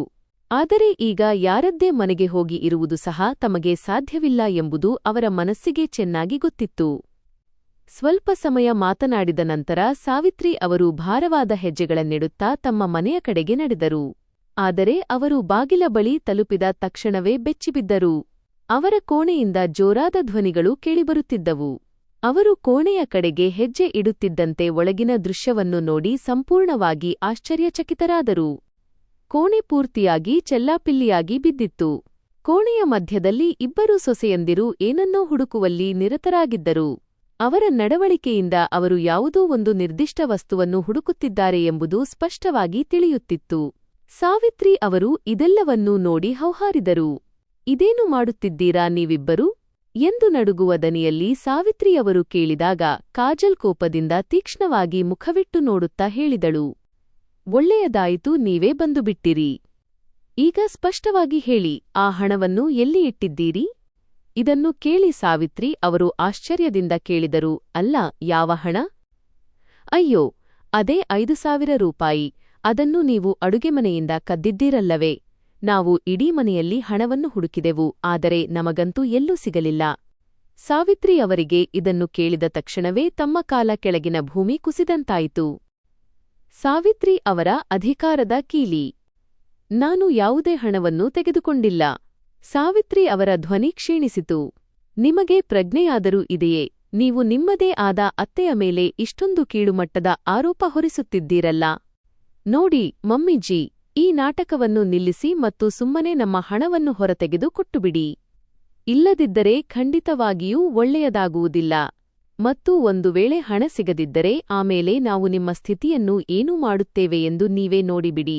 ಆಮೇಲೆ ನಮ್ಮ ಹತ್ತಿರ ಹೇಳಬೇಡಿ ನಾವು ನಿಮಗೆ ಮೊದಲೇ ಹೇಳಿರಲಿಲ್ಲ ಎಂದು. ಆದರೂ ಈಗ ಈ ಮನೆಯಲ್ಲಿ ನಿಮ್ಮ ಅಗತ್ಯವಾದರೂ ಏನು ಉಳಿದಿದೆ ಹೇಳಿ? ಇದನ್ನು ಕೇಳಿದ ತಕ್ಷಣ ಸಾವಿತ್ರಿ ಅವರ ಕರಳು ಚೂರಾಯಿತು. ಅವರು ಆಸೆಯಿಂದ ಬಾಗಿಲಿನ ಕಡೆಗೆ ನೋಡಿದರು, ಬಹುಶಃ ತಮ್ಮ ಗಂಡುಮಕ್ಕಳು ಬಂದು ಈ ಸೊಸೆಯಂದಿರ ಮಾತುಗಳನ್ನು ಕೇಳಿಸಿಕೊಳ್ಳಬಹುದು ಎಂದು. ಆದರೆ ಮನೆಯಲ್ಲಿ ಯಾರೊಬ್ಬರಿಗೂ ತಮ್ಮ ತಾಯಿಯ ಮೇಲೆ ಏನು ಸಂಕಟ ಕಳೆಯುತ್ತಿದೆ ಎಂದು ತಿಳಿಯುವ ಯಾವುದೇ ಇಚ್ಛೆ ಇರಲಿಲ್ಲ. ಇನ್ನು ಈ ರೀತಿ ಇಷ್ಟೊಂದು ಸೀದಾಸಾದಾ ಆಗಿ ನಟಿಸುವುದರಿಂದ ಯಾವುದೇ ಪ್ರಯೋಜನವಿಲ್ಲ ಮಮ್ಮೀಜಿ. ಒಂದು ವೇಳೆ ಹಣ ಸಿಗದಿದ್ದರೆ ನಾವು ಈ ಮನೆಯಲ್ಲಿ ನೀವು ಇರುವುದನ್ನೇ ಕಷ್ಟ ಮಾಡಿಬಿಡುತ್ತೇವೆ. ಕಾಜಲ್ ವ್ಯಂಗ್ಯವಾಗಿ ಹೇಳಿದಾಗ ಸಾವಿತ್ರಿ ಅವರ ಕಣ್ಣುಗಳಿಂದ ಕಣ್ಣೀರು ಸುರಿಯಲಾರಂಭಿಸಿತು. ಅವರು ತಮ್ಮ ಮಂಚದ ಕಡೆಗೆ ನೋಡಿದರು ಮತ್ತು ಭಾರವಾದ ಹೆಜ್ಜೆಗಳನ್ನಿಡುತ್ತಾ ಹೋಗಿ ಅದರ ಮೇಲೆ ಕುಳಿತುಕೊಂಡರು. ಕಾಜಲ್ ತುಂಬಾ ಕೆಟ್ಟದಾಗಿ ಕೋಪದಿಂದ ಕುದಿಯುತ್ತಿದ್ದಳು. ಅವಳು ಮುಂದೆ ಬಂದು ಒಂದು ತಟ್ಟನೆ ಸಾವಿತ್ರಿ ಅವರ ಕೈಯಲ್ಲಿದ್ದ ಚೀಲವನ್ನು ಜೋರಾಗಿ ಎಳೆದುಕೊಂಡಳು. ಇದರಿಂದಾಗಿ ಸಾವಿತ್ರಿ ಅವರು ಕೆಟ್ಟದಾಗಿ ನಡುಗಿ ಹೋದರು. ಅವಳು ಹೇಳತೊಡಗಿದಳು, ನೋಡುತ್ತೇನೆ ಕೊನೆಗೆ ಈ ಚೀಲದಲ್ಲಿ ಏನಿದೆ ಎಂದು. ಇರಬಹುದು, ಹಣವನ್ನು ಕದ್ದು ಇದರಲ್ಲೇ ಬಚ್ಚಿಟ್ಟಿರಬಹುದು. ಈ ಮಾತಿಗೆ ಸಾವಿತ್ರಿಯವರು ಗಾಬರಿಗೊಂಡರು. ಇಲ್ಲ ಸೊಸೆ, ಇದರಲ್ಲಿ ಏನೂ ಇಲ್ಲ. ಕೇವಲ ನನ್ನ ಕೆಲವು ಹಳೆಯ ವಸ್ತುಗಳಿವೆ. ಆದರೆ ಕಾಜಲ್ ಅವರ ಒಂದು ಮಾತನ್ನು ಕೇಳಲಿಲ್ಲ ಮತ್ತು ಅವಳು ಬೇಗನೆ ಚೀಲದ ಗಂಟನ್ನು ಬಿಚ್ಚಿ ಅವರ ಎಲ್ಲಾ ಸಾಮಾನುಗಳನ್ನು ನೆಲದ ಮೇಲೆ ಎಸೆದುಬಿಟ್ಟಳು. ಆ ಚೀಲದಲ್ಲಿ ಕೇವಲ ಕೆಲವು ಹಳೆಯ ಬಟ್ಟೆಗಳು ಮತ್ತು ಒಂದು ಭಾವಚಿತ್ರ ಫೋಟೋ ಇತ್ತು. ಕಾಜಲ್ ಆ ಚಿತ್ರ ನೆಲದ ಮೇಲೆ ಬಿದ್ದಿರುವುದನ್ನು ನೋಡಿ ಹೇಳತೊಡಗಿದಳು, ಇದರಲ್ಲಂತೂ ಹಣವೇ ಇಲ್ಲ, ಬದಲಿಗೆ ಇದೆಂತಹದ್ದೋ ಕಸವನ್ನು ತುಂಬಿ ಇಟ್ಟಿದ್ದಾರೆ. ನನಗೆ ಹಣ ಇರಬಹುದು ಎಂದು ಅನಿಸುತ್ತಿತ್ತು. ಆದರೆ ಇದೆಲ್ಲ ಬರೀ ಗುಜರಿ ಸಾಮಾನುಗಳೇ ಹೊರಬಂದವು. ಅವಳು ಕೋಪದಿಂದ ಆ ಎಲ್ಲಾ ವಸ್ತುಗಳಿಗೆ ಜೋರಾಗಿ ಕಾಲಿನಿಂದ ಒದ್ದು ಅದನ್ನು ಸಾವಿತ್ರಿ ಅವರ ಮಂಚದ ಕೆಳಗೆ ತಳ್ಳಿಬಿಟ್ಟಳು. ಇದನ್ನು ನೋಡಿ ಸಾವಿತ್ರಿಯವರ ಕಣ್ಣುಗಳಿಂದ ನೀರು ಹೊರಬಂತು. ಅವರು ನಡುಗುವ ಕೈಗಳಿಂದ ನೆಲದ ಮೇಲೆ ಚೆಲ್ಲಾಪಿಲ್ಲಿಯಾಗಿದ್ದ ವಸ್ತುಗಳನ್ನು ಒಂದೊಂದಾಗಿ ಎತ್ತಲು ಪ್ರಯತ್ನಿಸಿದರು. ಸೊಸೆಯಂದಿರ ಕ್ರೌರ್ಯ ಮತ್ತು ತಾಯಿಯ ಅಸಹಾಯಕತೆ. ಅಷ್ಟರಲ್ಲೇ ಅವರ ದೃಷ್ಟಿ ಮಧು ಅಕ್ಕ ನೀಡಿದ್ದ ಹಣ್ಣುಗಳ ಮೇಲೆ ಬಿತ್ತು. ಕೆಲವು ಕಿತ್ತಳೆ ಹಣ್ಣುಗಳು ಮತ್ತು ಬಾಳೆಹಣ್ಣುಗಳು ನೆಲದ ಮೇಲೆ ಉರುಳುತ್ತಿದ್ದವು. ಇದನ್ನು ಕಂಡ ತಕ್ಷಣ ಸಾವಿತ್ರಿಯವರ ಇಬ್ಬರೂ ಸೊಸೆಯಂದಿರ ಕಣ್ಣುಗಳಲ್ಲಿ ಒಂದು ವಿಚಿತ್ರ ಹೊಳಪು ಮೂಡಿತು. ಕಾಜಲ್ ತಕ್ಷಣವೇ ಕೋಪದಿಂದ ಕಿರುಚುತ್ತಾ ಹೇಳಿದಳು, ನೋಡಿ ನೋಡಿ, ಹೇಗೆ ಹೇಳುತ್ತಿದ್ದರೂ ನಾನು ಹಣವನ್ನು ತೆಗೆದುಕೊಂಡಿಲ್ಲ ಎಂದು. ಒಂದು ವೇಳೆ ಹಣವನ್ನು ತೆಗೆದುಕೊಳ್ಳದಿದ್ದರೆ ಹಾಗಾದರೆ ಈ ಕಿತ್ತಳೆ ಹಣ್ಣುಗಳು ಮತ್ತು ಬಾಳೆಹಣ್ಣುಗಳು ಏನೂ ಆಕಾಶದಿಂದ ಉದುರಿಬಿದ್ದವೆ? ಈ ಮಾತಿಗೆ ಸಾವಿತ್ರಿಯವರು ತೊದಲುತ್ತಾ ಹೇಳತೊಡಗಿದರು, ಈ ಹಣ್ಣುಗಳನ್ನು ನಾನು ಖರೀದಿಸಿಲ್ಲ ಸೊಸೆ, ಬದಲಿಗೆ ನನ್ನ ಗೆಳತಿ ಮಧು ನೀಡಿದ್ದಾಳೆ. ಆದರೆ ಅವರ ಮಾತು ಪೂರ್ತಿಯಾಗುವ ಮುನ್ನವೇ ವಿವಾ ಮಧ್ಯದಲ್ಲೇ ತಡೆದು ಹೇಳಿದಳು, ಹೌದು, ಏಕೆ ಕೊಡುವುದಿಲ್ಲ? ಈಗ ಮನೆಯಲ್ಲಿ ಭಿಕ್ಷೆ ಬೇಡುವ ಪರಿಸ್ಥಿತಿ ಬಂದಿದೆಯಲ್ಲವೇ? ಆಗ ಸಾವಿತ್ರಿಯವರು ಅಸಹಾಯಕತೆಯಿಂದ ಹೇಳತೊಡಗಿದರು, ಇಲ್ಲ ಸೊಸೆ, ನಾನು ಅವಳಿಗೆ ಬೇಡ ಎಂದಿದ್ದೆ, ಆದರೆ ಅವಳು ನನಗೆ ಬಲವಂತವಾಗಿ ಕೈಗೆ ಇಟ್ಟುಬಿಟ್ಟಳು. ಅಷ್ಟರಲ್ಲೇ ಕಾಜಲ್ ಘುರಾಯಿಸುತ್ತಾ ಹೇಳಿದಳು, ಅಷ್ಟೇ ಸರಿ, ಹಾಗಾದರೆ ಈಗ ನೀವು ಕಳ್ಳತನ ಮಾಡುವುದರ ಜೊತೆಗೆ ನೆಪಗಳನ್ನೂ ಹೇಳಲು ಶುರು ಮಾಡಿದ್ದೀರಾ? ಸುಳ್ಳನ್ನೂ ಹೇಳುತ್ತೀರಾ? ಅವಳು ತಕ್ಷಣವೇ ನೆಲದ ಮೇಲೆ ಬಿದ್ದಿದ್ದ ಹಣ್ಣುಗಳ ಕಡೆಗೆ ಒಮ್ಮೆ ದೃಷ್ಟಿ ಹಾಯಿಸಿ ತನ್ನ ಮೂಗು ಮುರಿಯುತ್ತಾ ಹೇಳಿದಳು, ಆದರೂ ಈ ಕೊಳೆತು ಹೋದ ಹಣ್ಣುಗಳು ನಮ್ಮ ಯಾವ ಕೆಲಸಕ್ಕೂ ಬರುವುದಿಲ್ಲ. ಅವಳು ಹಣ್ಣುಗಳಿಗೆ ಕಾಲಿನಿಂದ ಒದ್ದು ಅದನ್ನು ಮತ್ತಷ್ಟು ದೂರಕ್ಕೆ ಎಸೆದುಬಿಟ್ಟಳು. ಸಾಕು, ನಿಲ್ಲಿಸಿ, ಬಹಳ ಆಯಿತು. ಸಾವಿತ್ರಿಯವರು ತಕ್ಷಣವೇ ಧೈರ್ಯವನ್ನು ಒಟ್ಟುಗೂಡಿಸಿ ಜೋರಾಗಿ ಹೇಳಿದರು, ಬಹಳ ಕೇಳಿಸಿಕೊಂಡು ಬಿಟ್ಟೆ ನಾನು ನಿಮ್ಮ ಮಾತುಗಳನ್ನು. ಇನ್ನು ಸಾಕು, ಇನ್ನು ಮುಂದೆ ಬೇರೇನೂ ಇಲ್ಲ. ಅವರನ್ನು ಈ ರೀತಿ ಕೋಪದಲ್ಲಿ ನೋಡಿ ಇಬ್ಬರೂ ಸೊಸೆಯಂದಿರು ಒಬ್ಬರನ್ನೊಬ್ಬರು ನೋಡಿಕೊಂಡರು ಮತ್ತು ನಂತರ ಏನೂ ಆಗಿಯೇ ಇಲ್ಲ ಎನ್ನುವಂತೆ ಹೆಗಲು ಹಾರಿಸಿ ಅಲ್ಲಿಂದ ಹೊರಟು ಹೋದರು. ನಂತರ ಅವರು ತಮ್ಮ ಪತಿ ದಿಲೀಪ್ ಸಾಹೇಬರ ಭಾವಚಿತ್ರವನ್ನು ಎತ್ತಿಕೊಂಡು ತಮ್ಮ ಎದೆಗೆ ಅಪ್ಪಿಕೊಂಡರು ಮತ್ತು ತಮ್ಮನ್ನು ತಾವು ನಿಭಾಯಿಸಿಕೊಳ್ಳುತ್ತಾ ಹಾಸಿಗೆಯ ಮೇಲೆ ಮಲಗಿಕೊಂಡರು. ಸ್ವಲ್ಪ ಸಮಯದ ನಂತರ ಸಾವಿತ್ರಿಯವರು ಹಾಸಿಗೆಯಿಂದ ಎದ್ದರು ಮತ್ತು ತಮ್ಮ ಬಟ್ಟೆಗಳಲ್ಲಿ ಏನನ್ನೋ ಹುಡುಕಲಾರಂಭಿಸಿದರು. ಆಗ ಹಠಾತ್ತಾಗಿ ಅವರ ಕೈಗೆ ಒಂದು ಕೀಲಿ ಚಾಬಿ ಸಿಕ್ಕಿತು. ಇದು ಅವರ ಪತಿ ದಿಲೀಪ್ ಸಾಹೇಬರು ಹಲವು ವರ್ಷಗಳ ಹಿಂದೆ ನೀಡಿದ್ದ ಅದೇ ಕೀಲಿಯಾಗಿತ್ತು. ಅಂದು ಅವರು ನಕ್ಷತ್ರ ಚಿಹ್ನೆ, ಸಾವಿತ್ರಿ, ಈ ಕೀಲಿಯನ್ನು ಯಾವಾಗಲೂ ಜೋಪಾನವಾಗಿ ಇಟ್ಟುಕೋ, ಇದರಲ್ಲಿ ನಿನ್ನ ಹೆಸರಿನ ಅಧಿಕಾರವಿದೆ, ನಕ್ಷತ್ರ ಚಿಹ್ನೆ ಎಂದು ಹೇಳಿದ್ದರು. ದಿಲೀಪ್ ಸಾಹೇಬರ ಧ್ವನಿ ಅವರ ಕಿವಿಗಳಲ್ಲಿ ಪ್ರತಿಧ್ವನಿಸುತ್ತಿತ್ತು, ನಕ್ಷತ್ರ ಚಿಹ್ನೆ ನೋಡು ಸಾವಿತ್ರಿ, ಮನುಷ್ಯನ ನಡವಳಿಕೆ ಸಮಯದೊಂದಿಗೆ ಬದಲಾಗುತ್ತಾ ಇರುತ್ತದೆ. ಇಂದು ನಮ್ಮನ್ನು ಎಲ್ಲವೂ ಎಂದು ಭಾವಿಸಿ ತಲೆಯ ಮೇಲೆ ಹೊತ್ತು ಕುಳ್ಳಿರಿಸಿಕೊಳ್ಳುವ ಅದೇ ಜನರು ನಾಳೆ ದಿನ ಅದೇ ನಮ್ಮನ್ನು ತಲೆಯಿಂದ ಕೆಳಗಿಳಿಸಿ ನೆಲದ ಮೇಲೆ ನಿಲ್ಲಿಸಿ ನೋಡಬಹುದು, ನಮ್ಮನ್ನು ಪರಕೀಯರೆಂದು ಭಾವಿಸಬಹುದು. ಆದರೆ ನಿನ್ನ ಅಧಿಕಾರ ಏನಿದೆಯೋ ಅದನ್ನು ನಿನ್ನಿಂದ ಯಾರೂ ಎಂದಿಗೂ ಕಸಿದುಕೊಳ್ಳಲು ಸಾಧ್ಯವಿಲ್ಲ. ಒಂದು ವೇಳೆ ಎಂದಾದರೂ ಸಮಯ ಬದಲಾಗಿ ಮನೆಯವರು ನಿನಗೆ ಅಪಮಾನ ಮಾಡುತ್ತಿದ್ದಾರೆ ಎಂದು ನಿನಗೆ ಅನಿಸಿದರೆ ಆ ಸಮಯದಲ್ಲಿ ನೀನು ಈ ಕೀಲಿಯನ್ನು ಬಳಸಿಕೋ. ಸಾವಿತ್ರಿ ಅವರ ಕಣ್ಣುಗಳಲ್ಲಿ ಇದೆಲ್ಲವನ್ನೂ ಯೋಚಿಸುತ್ತಾ ಕಣ್ಣೀರು ಬಂತು. ಹಾಗಾದರೆ ದಿಲೀಪ್ ಸಾಹೇಬರು ಮೊದಲೇ ಇದೆಲ್ಲವನ್ನೂ ಅರ್ಥಮಾಡಿಕೊಂಡಿದ್ದರೆ ತಮ್ಮದೇ ಆದ ಸ್ವಂತ ಗಂಡು ಮಕ್ಕಳು ಮತ್ತು ಸೊಸೆಯಂದಿರು ಒಂದು ದಿನ ತಮ್ಮೊಂದಿಗೆ ಈ ರೀತಿ ನಡೆದುಕೊಳ್ಳುತ್ತಾರೆ ಎಂಬುದು ಅವರಿಗೆ ಮೊದಲೇ ತಿಳಿದಿತ್ತೇ? ಇದನ್ನು ಯೋಚಿಸುತ್ತಿದ್ದಂತೆ ಅವರ ಹೃದಯದ ಬಡಿತ ಜೋರಾಯಿತು. ಈಗ ಅವರಿಗೆ ಈ ಕೀಲಿಯ ಹಿಂದಿರುವ ಸತ್ಯವನ್ನೂ ತಿಳಿಯಬೇಕಾಗಿತ್ತು. ಇಂದು ಅವರಿಗೆ ದಿಲೀಪ್ ಸಾಹೇಬರು ಹೇಳಿದ್ದ ಆ ಎಲ್ಲಾ ಮಾತುಗಳು ನೆನಪಾಗುತ್ತಿದ್ದವು. ನಕ್ಷತ್ರ ಚಿಹ್ನೆ, ಸಾವಿತ್ರಿ, ಈ ಕೀಲಿ ಕೇವಲ ನಿನಗಾಗಿ ಮಾತ್ರ ಇದೆ. ಆದ್ದರಿಂದ ಇದನ್ನು ಎಂದಿಗೂ ಯಾರಿಗೂ ಕೊಡಬೇಡ. ಮತ್ತು ಒಂದು ವೇಳೆ ಎಂದಾದರೂ ಇದರ ಅಗತ್ಯ ಬಿದ್ದರೆ ಆಗ ನೀನು ಈ ಕೀಲಿಯನ್ನು ತೆಗೆದುಕೊಂಡು ಬ್ಯಾಂಕಿಗೆ ಹೋಗು ಮತ್ತು ಅಲ್ಲಿನ ಬ್ಯಾಂಕ್ ಮ್ಯಾನೇಜರ್ಗೆ ತೋರಿಸು. ಅವನು ನಿನಗೆ ಎಲ್ಲವನ್ನೂ ಅರ್ಥಮಾಡಿಸುತ್ತಾನೆ. ಇದೆಲ್ಲವನ್ನೂ ಯೋಚಿಸಿದ ನಂತರ ಸಾವಿತ್ರಿ ಅವರಿಗೆ ಈಗ ಕೇವಲ ಬೆಳಗಾಗುವುದೊಂದೇ ಕಾಯುವಿಕೆಯಾಗಿತ್ತು. ಅವರು ದೀರ್ಘವಾಗಿ ನಿಟ್ಟುಸಿರು ಬಿಟ್ಟರು ಮತ್ತು ಮತ್ತೆ ಹಾಸಿಗೆಯ ಮೇಲೆ ಮಲಗಿ ಕಣ್ಣುಗಳನ್ನು ಮುಚ್ಚಿಕೊಂಡರು. ಸಾವಿತ್ರಿ ಅವರ ಹೊಸ ಆರಂಭ. ಬೆಳಗಿನ ಮೊದಲ ಕಿರಣ ಕಿಟಕಿಗಳ ಮೂಲಕ ಒಳಗಡೆ ಬಂದಾಗ ಅದಕ್ಕಿಂತ ಮುಂಚೆಯೇ ಸಾವಿತ್ರಿ ಅವರು ಎದ್ದುಬಿಟ್ಟಿದ್ದರು. ಅವರು ತಮ್ಮ ಕೋಣೆಯಲ್ಲಿ ಸುತ್ತಲೂ ದೃಷ್ಟಿ ಹಾಯಿಸಿದಾಗ ನಿನ್ನೆ ರಾತ್ರಿ ಚೆಲ್ಲಾಪಿಲ್ಲಿಯಾಗಿದ್ದ ಸಾಮಾನುಗಳು ಇನ್ನೂ ಕೂಡ ಹಾಗೆಯೇ ಬಿದ್ದಿದ್ದವು. ಆದರೆ ಈಗ ಇದೆಲ್ಲದರಿಂದ ಅವರಿಗೆ ಯಾವುದೇ ವ್ಯತ್ಯಾಸ ತಿಳಿಯುತ್ತಿರಲಿಲ್ಲ. ಅವರ ಮನಸ್ಸಿನಲ್ಲಿ ಕೇವಲ ಒಂದೇ ಒಂದು ಮಾತು ಓಡುತ್ತಿತ್ತು, ಅದೇನೆಂದರೆ ಇಂದು ಬ್ಯಾಂಕಿಗೆ ಹೋಗಿ ಈ ಕೀಲಿಯ ಹಿಂದೆ ಅಡಗಿರುವ ಆ ದೊಡ್ಡ ರಹಸ್ಯ ಏನೆಂಬುದನ್ನು ತಿಳಿಯಬೇಕು. ಅವರು ಬೇಗನೆ ಕೀಲಿಯನ್ನು ತಮ್ಮ ಸೀರೆಯ ಸೆರಗಿನಲ್ಲಿ ಚೆನ್ನಾಗಿ ಗಂಟು ಹಾಕಿಕೊಂಡರು ಮತ್ತು ನಂತರ ತಮ್ಮ ಹಳೆಯ ಚೀಲವನ್ನು ಹೆಗಲಿಗೆ ತೂಗು ಹಾಕಿಕೊಂಡು ಮೆಲ್ಲಮೆಲ್ಲನೆ ನಡೆಯುತ್ತಾ ಬಾಗಿಲಿನವರೆಗೆ ತಲುಪಿದರು. ಆದರೆ ಅವರು ಬಾಗಿಲು ತೆರೆದ ತಕ್ಷಣವೇ ಎದುರಿಗೆ ಕಾಜಲ್ ನಿಂತಿದ್ದಳು. ಎಲ್ಲಿಗೆ ಹೊರಟಿದ್ದೀರಾ ಮಮ್ಮಿಜಿ? ದೇವಸ್ಥಾನಕ್ಕೆ ಹೋಗುತ್ತಿದ್ದೀರಾ? ಸಾವಿತ್ರಿ ಅವರು ಮೆಲ್ಲನೆ ಹೇಳಿದರು, ಹೌದು ಸೊಸೆ, ನಾನು ದೇವಸ್ಥಾನಕ್ಕೆ ಹೋಗುತ್ತಿದ್ದೇನೆ. ಈ ಮಾತಿಗೆ ಕಾಜಲ್ ಅವರನ್ನು ತೀಕ್ಷ್ಣವಾಗಿ ನೋಡುತ್ತಾ ತಲೆಯಿಂದ ಕಾಲಿನವರೆಗೆ ಗಮನಿಸಿದಳು ಮತ್ತು ನಂತರ ಹೇಳಿದಳು, ನನಗಂತೂ ಹಾಗೆ ಅನಿಸುತ್ತಿಲ್ಲ.